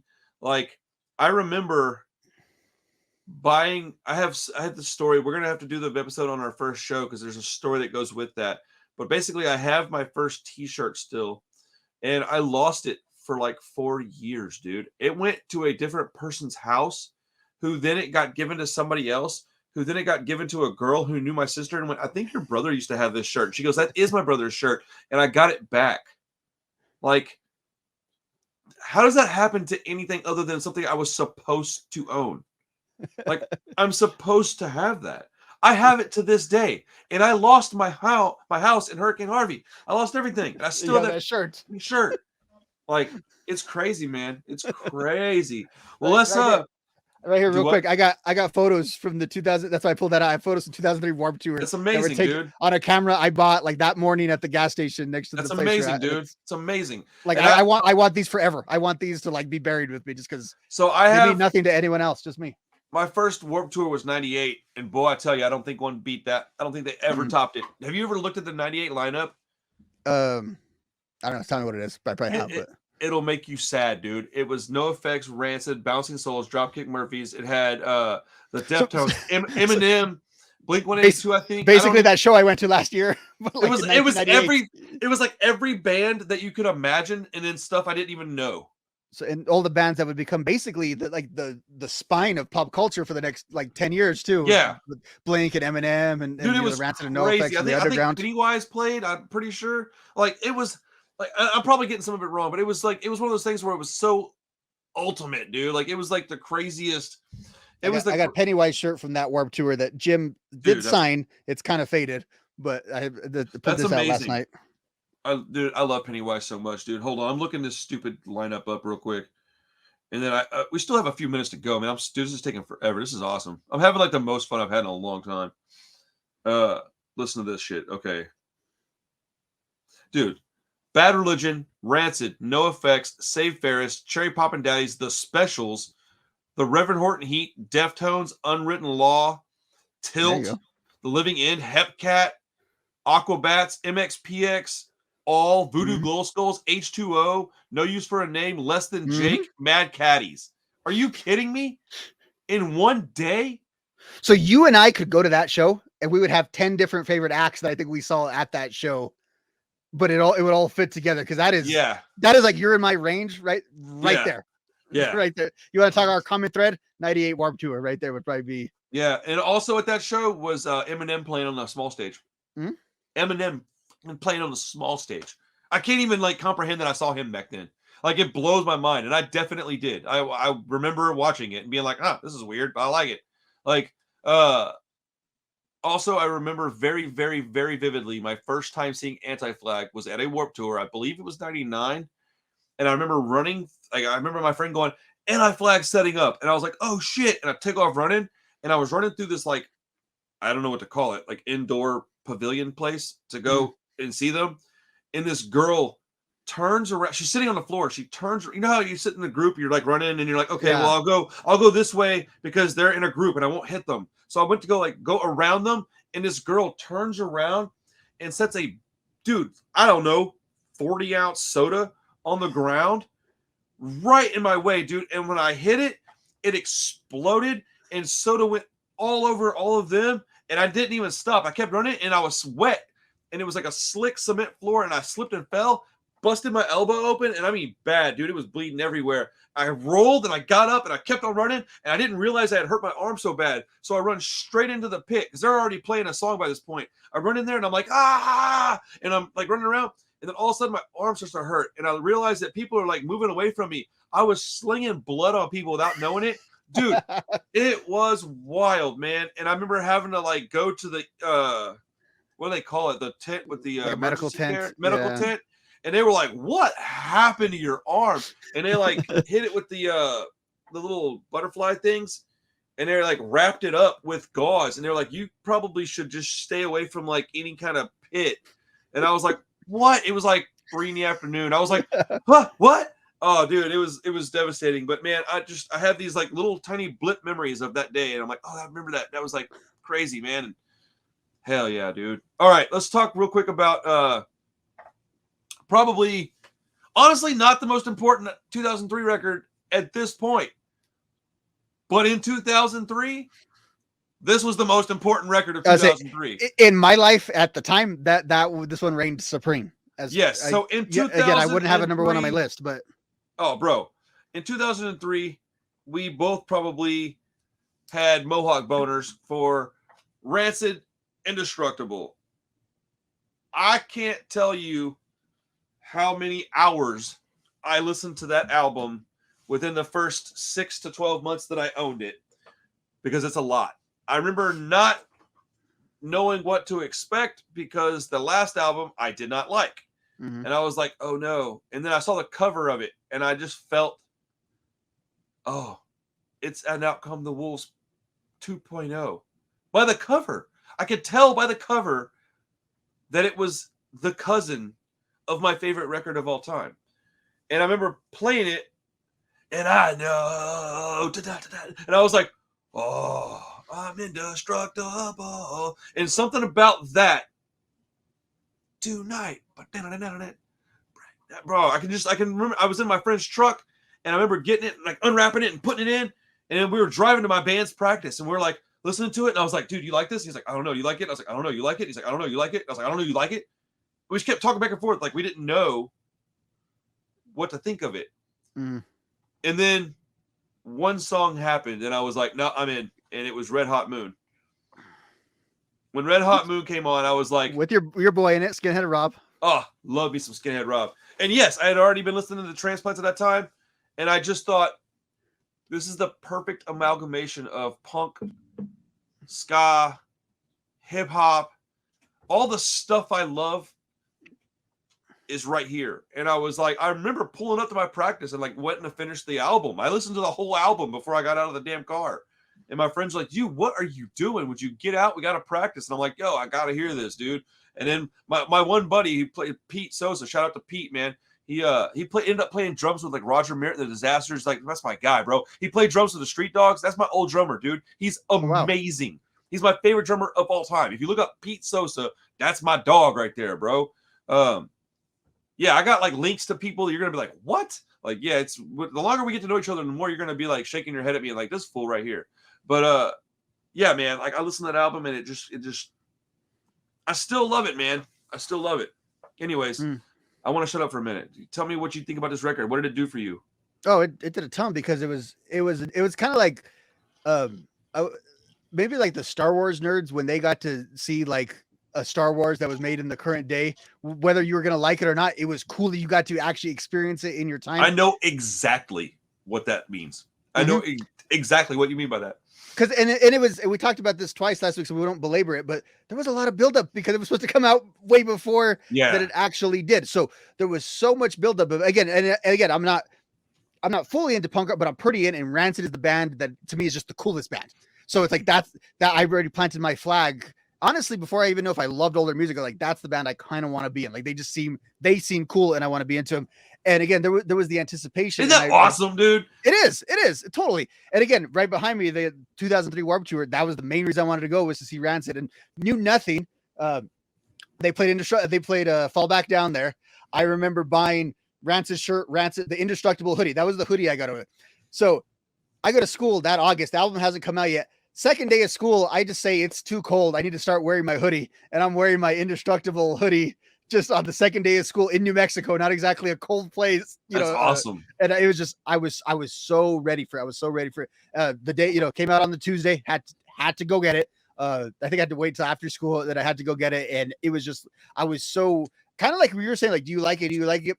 When I go see a band that I've never really seen live before, I haven't seen in a long time, I don't always know if I'm having a good time during like the first song, because you're kind of like hyped up that you got expectations and you're into it. And is this meeting what I thought of? You're doing all that. And it to me though, really I got to connect with the album because it's so well written. And I think that really speaks to, we always talk about like Tim as a songwriter and all that. I think Indestructible, some of his better songwriting, maybe because he was in a different place than he was even. And it being my main contact, I had Out Come the Wolves, I had Life Won't Wait, but the most current thing I had heard was Rancid 2000. That to me was more definitional of Rancid to me.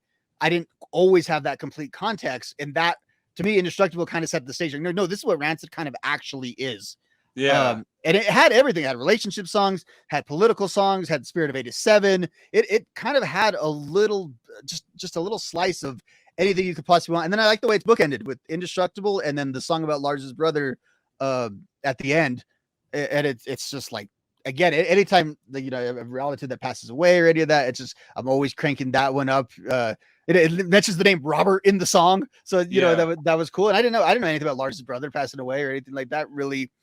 Just superficially. Arrested in Shanghai. I got a friend who's like mom was an old hippie, and she was just hearing, taking us wherever she was taking us. So she was cool. She would like take us to like shows because she wasn't like a parent that would give the kids beer, but she also was like an old hippie, so wasn't offended by just being around stuff, sure. And so we just, hey, what do you guys want to listen to? We play that, and she's like, I'm gonna show this to my mom. She said, I was like, why? So because she's gonna think this is like Bob Dylan or something like that. I didn't really get what she meant, but I was like, it doesn't sound like Bob Dylan, but you get like that vibe of like that protest tune and not even a political song. It's a protest tune in that way. And I just, even the songs that some people claim they don't like, I like the one about like cell phones or whatever. I can't think of what it is. Or, it's like the 15th or 60s. I can't remember what it is.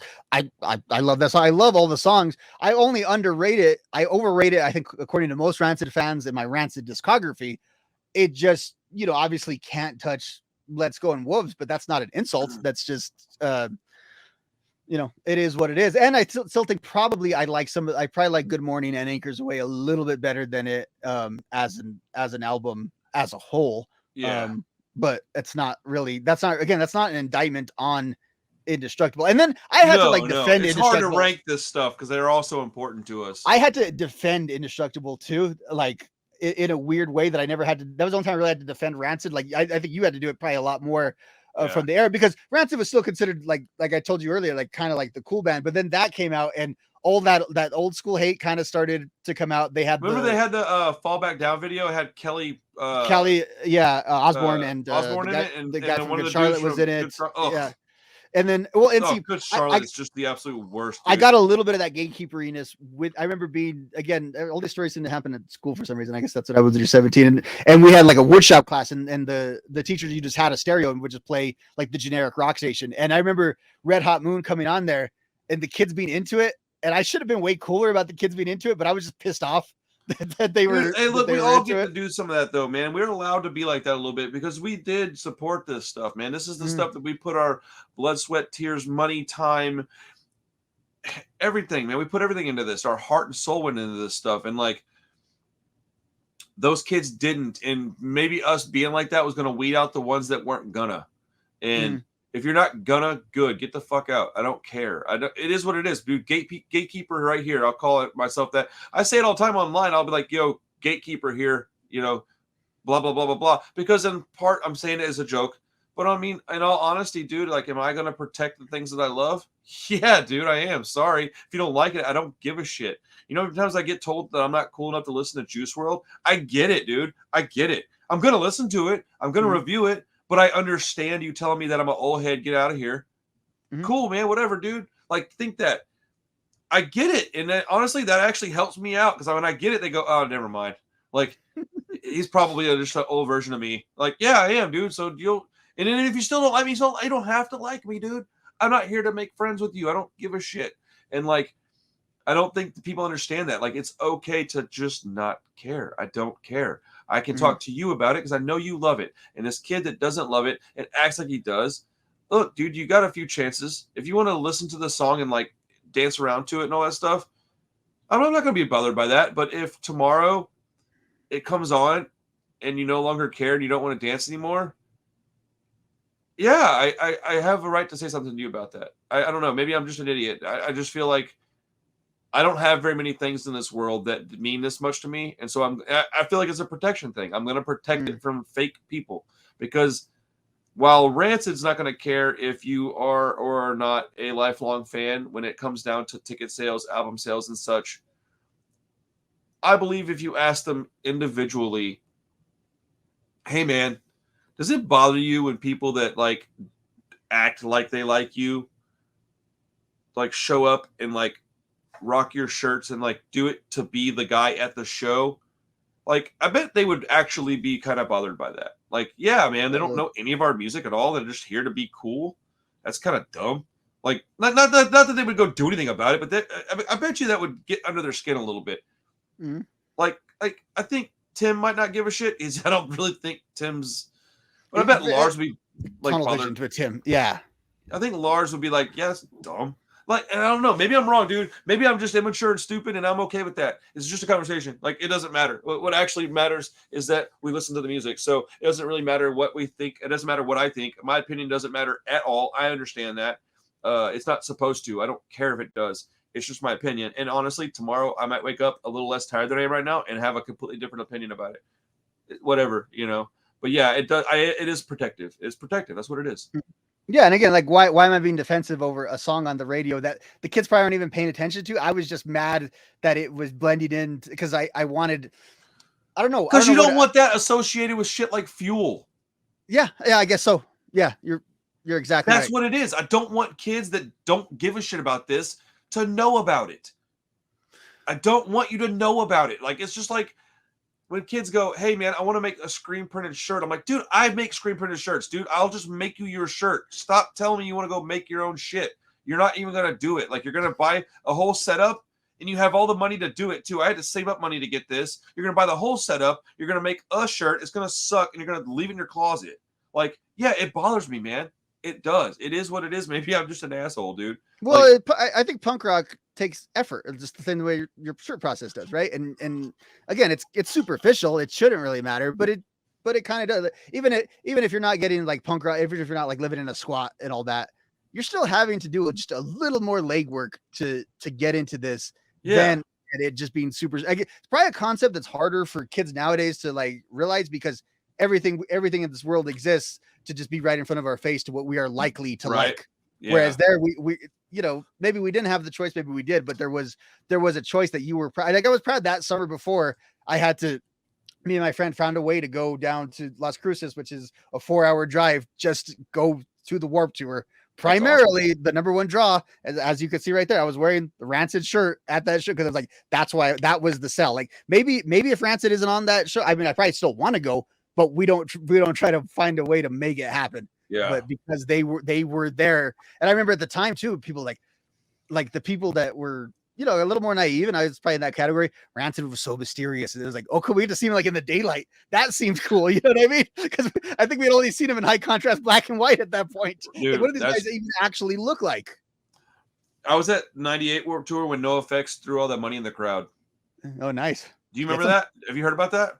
No, I feel like they played like an indoor set, and Fat Mike was all pissed off because it sounded terrible. And he's like, I don't think people should have to pay for a show that sounds this bad. And they went, yeah. Oh, yeah.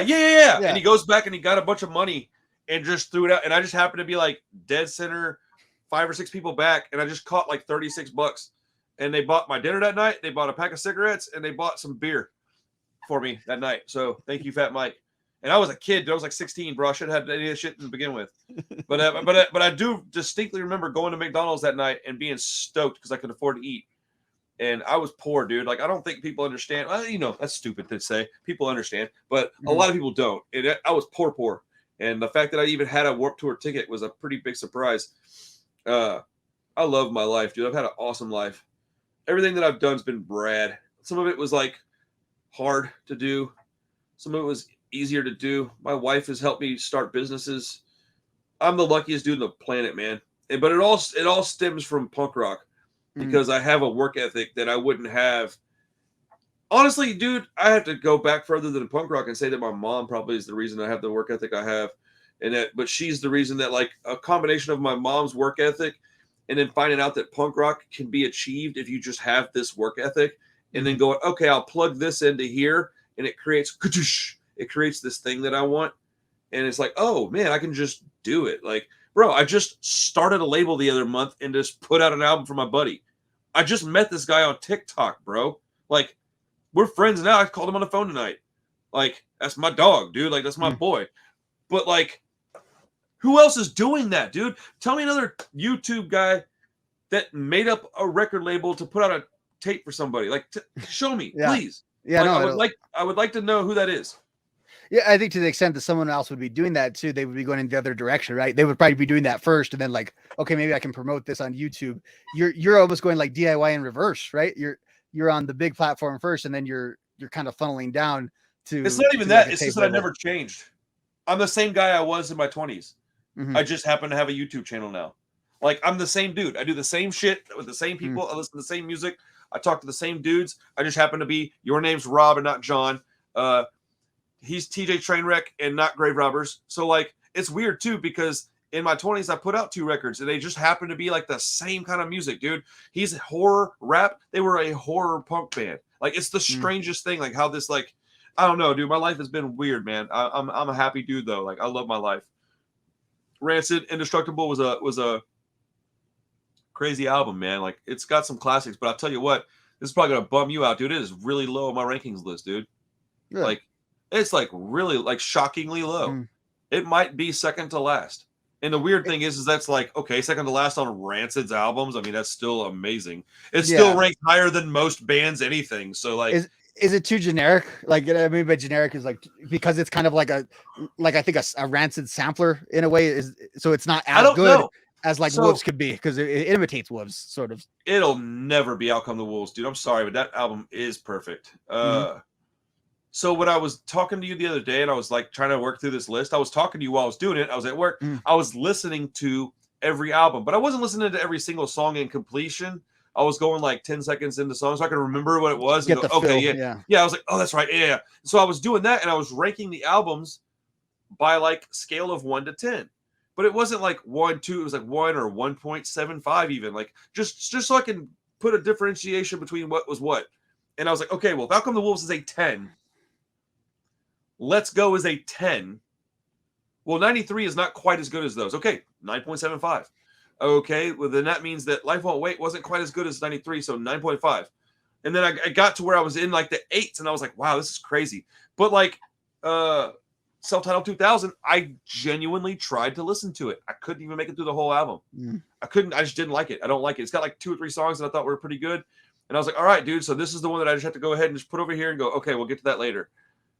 Dude, I was listening to you tell me about Tim's vocals. I don't get it. I don't understand what anybody was ever talking about. I don't understand what the worry was. I don't understand any of it. Because when I listen to Troublemaker and Honor's All We Know, it doesn't sound like it's Tim's vocals that's the problem. It sounds like the production was the problem. Because Lars's vocals sound weird. Matt's vocals sound weird. The guitar tone sounds fuzzier. Like the whole thing was different. But I'll tell you what, Troublemaker is excellent. I love that album. Honor's All We Know, dude, I like both of those albums more than Indestructible. Which, if you had asked me like 3 weeks ago when we weren't talking about this yet, hey man, where do you rank Indestructible? I'd have been like, I don't know, top 3, like just like reflexive, top 3. But dude, I started listening to Dominoes, and I was like, oh wait, this one means more to me. Like Dominoes is a better album, like to me. It's super subjective. Like what I'm saying holds no water in any conversation other than what we could do this podcast next week, and you might have a different list too, right? I don't know, man. This is I worked really hard on like compiling this and like making it what I'm pretty confident would just stick with me. And the problem was that I have a soft spot for Indestructible because of when it came out. But if I'm gonna listen to the albums, which one would I grab first? It's not that one, and it's weird because I really genuinely would have thought it was like top tier for me. I don't go back to it as much, to be honest with you. That's what I figured out. I listened to everything else before that. But that's why I think what I was saying. I think it's kind of a generic album, and that sounds bad when I'm saying that, but it's just, I guess the kids would say mid these days. That's kind of what it is. It's the water level of Rancid, but maybe you're not like I feel like listening to. But if I feel like listening to Rancid, I'm putting on Wolves. I'm putting on Let's Go. Maybe I'll put on Dominoes or Life Won't Wait to get that other vibe. Bro, I put on Dominoes and like every song's a banger. Like I forgot how good that record is. Like I feel like Dominoes is what Indestructible would have been had they not had all that shit happen. Probably. And like, and then they did like that acoustic version and it was just as good. And I was like, what? And then that was like the birth of like Tim Timebomb and Friends. And then like Troublemaker, and I don't understand why those albums aren't like revered at all. Like I don't get it. They're so good. Yeah, I guess Time. Yeah, it's just like that's why I didn't even include them on my rankings video that I made a couple years ago, just because I didn't feel it was fair to those albums. Like I said, because every other album has just this benefit of this massive nostalgia. I like those albums. I'm just not nostalgic for them. They're 10 years old now, especially Honor's All We Know. Isn't that wild, dude? What in the world? I remember when that came out because for me, and we talked about this last time, every album after Indestructible I thought was going to be the last Rancid album, and so when Honor's All We Know, like I really thought it at that point. I just thought like, okay, they're just kind of not doing much, and then bam, there it was. This new song they've got is so good. I can't quit listening to it. I'm a little worried, to be honest. I'm like, this song is so good. How's the rest of the album going to hold up to it? I've had to like stop listening to it. The drums, this might be the single best sounding song that they've ever had. Like the drums are so good on this record, on this song. It's like so ridiculous. It's got that production quality too, which again, my problem with all of our old bands that do modern, I hate the production on all of it. Like I just don't know when it went to digital, something fell off with punk production. But the new song has that trait where it's not cranked up that loud, but it sounds loud, but it doesn't sound blown out. And it's got, to me, that's what good production always is. But something sounds loud, but it's not actually loud. The other day I had this like dream. What if this is their best album? Why not? Right? Like what the fuck, dude? Like what if this comes out and it's as good as Outcome the Wolves, dude? I might fucking die. Dude, I'll play it. The last track ends and I'm just like, ugh, I can't handle it. And they're just like, oh, there goes Randall. Like, based on that one song, dude, you couldn't tell me it's not possible. That song is so well written. It sounds so good. Tim's vocals sounds rejuvenated, man. Like he sounds 30 years younger than he is, and it's blowing my mind. Lars is like balls out, dude. Matt sounds stoked. But I can't get over the drums, dude. I'm not even a drum guy. Like I'm a full-on frontman guy. Like I like vocals. Dude, these drums are so good. I just happen to have the luck, the sheer luck of the first time that I heard that song was sitting in front of this computer with good headphones. These are good headphones. They're like pretty decent. Like I spent a little money on them. Yeah. And so I got to feel that song, and I was like, oh shit, the drums. Like I remember thinking like, wow, that's I mean the way yeah, bro, I'm gonna shut up about it. Fuck, dude. Hell yeah. Okay, I got two things I want to run over real fast. and the reason that I brought this up, that I'm bringing this up, is because I feel like getting to know you a little bit more, that you might actually have something to say about these. So let's see. Okay. Are you a fan of Thrice? I know their music a little bit. Okay. I'm a little surprised. I thought you were going to say yes. I thought you were going to be like, yeah, actually, yes. I didn't love that screamo stuff as much as, or the post-hardcore as much as like most people my age did. Okay. Okay. Yeah. I like it. I appreciate it. It wasn't like my number one thing. So we've had The Artist in the Ambulance for 20 years, dude. And when it first came out, I liked it. I bought it. And like I said earlier, I was soaking up everything I could get my hands on. That was also a 2003 record, right? That came out at the same time as Good Morning, the Atari's record. And I bought that at that same Circuit City, right? So my friend Chris really likes Thrice a lot. And he said, hey, man, you should check out Thrice. They did this like revamp of their thing. I listened to it and I was like, man, I don't know if I like this as much. But it got me to go back and listen to Artist in the Ambulance's original record. And I didn't understand at the time how much they had in common with punk rock, like Hot Water Music. Like they sounded a lot like Hot Water Music. They were very much a mixture of like screamo and punk. It's the weird looking back on it, going back and listening to these songs, dude. Artist in the Ambulance is a 10 out of 10 no skip album, bro.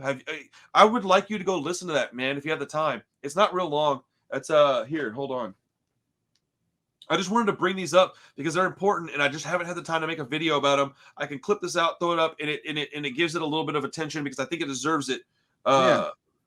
This album, I honestly, when Chris was bringing it to my attention, I was like, Thrice, bro. I'm just not really into them anymore, man. I liked them for a minute, and that's it. But dude, I have to say, man, I was absolutely wrong. It's 12 songs in just under 40 minutes, so it's not a super long listen. But every single song is so good, dude. And maybe it's because I'm getting older. I like different kinds of stuff I used to. But man, I'm telling you, man, Thrice, The Artist in the Ambulance is, in my opinion, a certified classic. It's a better, dude. I don't know an album that came out in 2003 that's just flat out better than it. Like just better. Now, is there other albums that also had no skips? Yeah, dude. Good Morning had no skips. Anchors Away's got no skips. Anchors Away is, in my opinion, a better album. I enjoy it better. Is it necessarily better written? I don't know, but it's like I feel like it deserves that kind of attention. Like in my little world where my records go, I think that Artist in the Ambulance used to be like on the floor. It would be like, it's over here. It's somewhere. I'll find it. Well, now it needs to be like, oh, hold on, man. Let me wipe that down. Let me clean it off. Let me put a new jewel case on it and stick it up here with Anchors Away, and albums that I hold in very high regard and that are very important and are well written and that hold on to the feeling that they had. They've got it still. They've got that magic wrapped up in this little package still. And I just wanted to shine some light on it and appreciate Thrice for what they did, because I don't think they're the same band anymore. I don't like what they do now as much. I don't really like it at all, to be honest. That was a little time capsule, kind of like City of Evil. It's like that. It's like that's the album that I like by them, and it's perfect. So yeah, if you're a fan of Thrice, dude, go out and but go listen to Artist in the Ambulance some more and give it a little bit of love. It's on Spotify, of course, so go show it some love and give it some more streams, dude. It deserves it, man. That record is so good. Yeah, and then the last thing I want to talk about before we go is, were you ever into hardcore at all? Not, I mean, I don't dislike it, but I would never consider myself a hardcore kid, you know. Yeah, it just wasn't my thing. When I liked heavier music, I just kind of liked metal. It just wasn't what it was. Let's see. I have this record. Where the hell is it? Hold on one second, dude. I gotta find it because I want. Oh, here it is. When I Googled punk rock records that turned 20 years old, or punk rock records that came out in 2003. This popped up on it, and I was like, what? That's not a punk rock record. And then I thought, that's a good record, though. Comeback Kid. Turn It Around. Yes. Yeah. Okay. Are you familiar with this album? Yeah. Yeah. I went to listen to that shit. song by someone else. It was another song, someone else's song called Comeback Kid, and I just found it. I didn't listen to it at the time. I wasn't even aware of it at the time, but yeah, in the years since, I've given it a few chances. So back when that came out, I was just getting into hardcore. So I was still very much into punk. I was just getting into hardcore. And this is like a really good amalgamation of the two. Comeback Kid, Turn It Around, man. It came out in 2003 on God damn. I think it was on Face Down Records. Yeah. Dude, if you like punk and you want something a little heavier, but you don't want to listen to metal, because I know a lot of people like that. They want punk, but they want something a little heavier. Dude, Terror's a good hardcore band. Comeback Kid is a good hardcore band. It's got good gang vocals, great lyrics, very good production, excellent songwriting. It is another album that is a 10 out of 10, no skips, flawless record, dude. I just wanted to throw a little shine out there for Comeback Kid, dude. It's got a bunch of two-step parts, great gang vocals, man. I just can't get over this album, man. I listened to it like 6 or 7 times in the past couple of months because I was going to try to get around to making a whole video, and I might still go through and name like the top 3 songs on it and this and that. And I might do that for the Thrice album as well. Nice. But those 2 albums needed to get a little attention because I think people that listen to punk might like those bands a little bit, or at least some people. And yeah, dude, those are 2 like punk adjacent albums that I think are worthy of our time. We have been talking for a long time, specifically myself. I think we're about ready to get up out of here. Dude, that went by so fast, dude. We could do another 3 hours if we had if we were like still awake in 3, yeah, bro, no problem. Because I feel like even you started that Thrice thing, we could go down a whole rabbit hole of bands like that. Bro, we can start talking about Fugazi and post-punk and like Turnstile, how much they suck. Like, oh man, dude. Turnstile.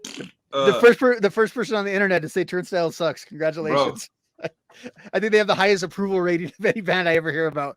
Really? Yeah. Oh, bro.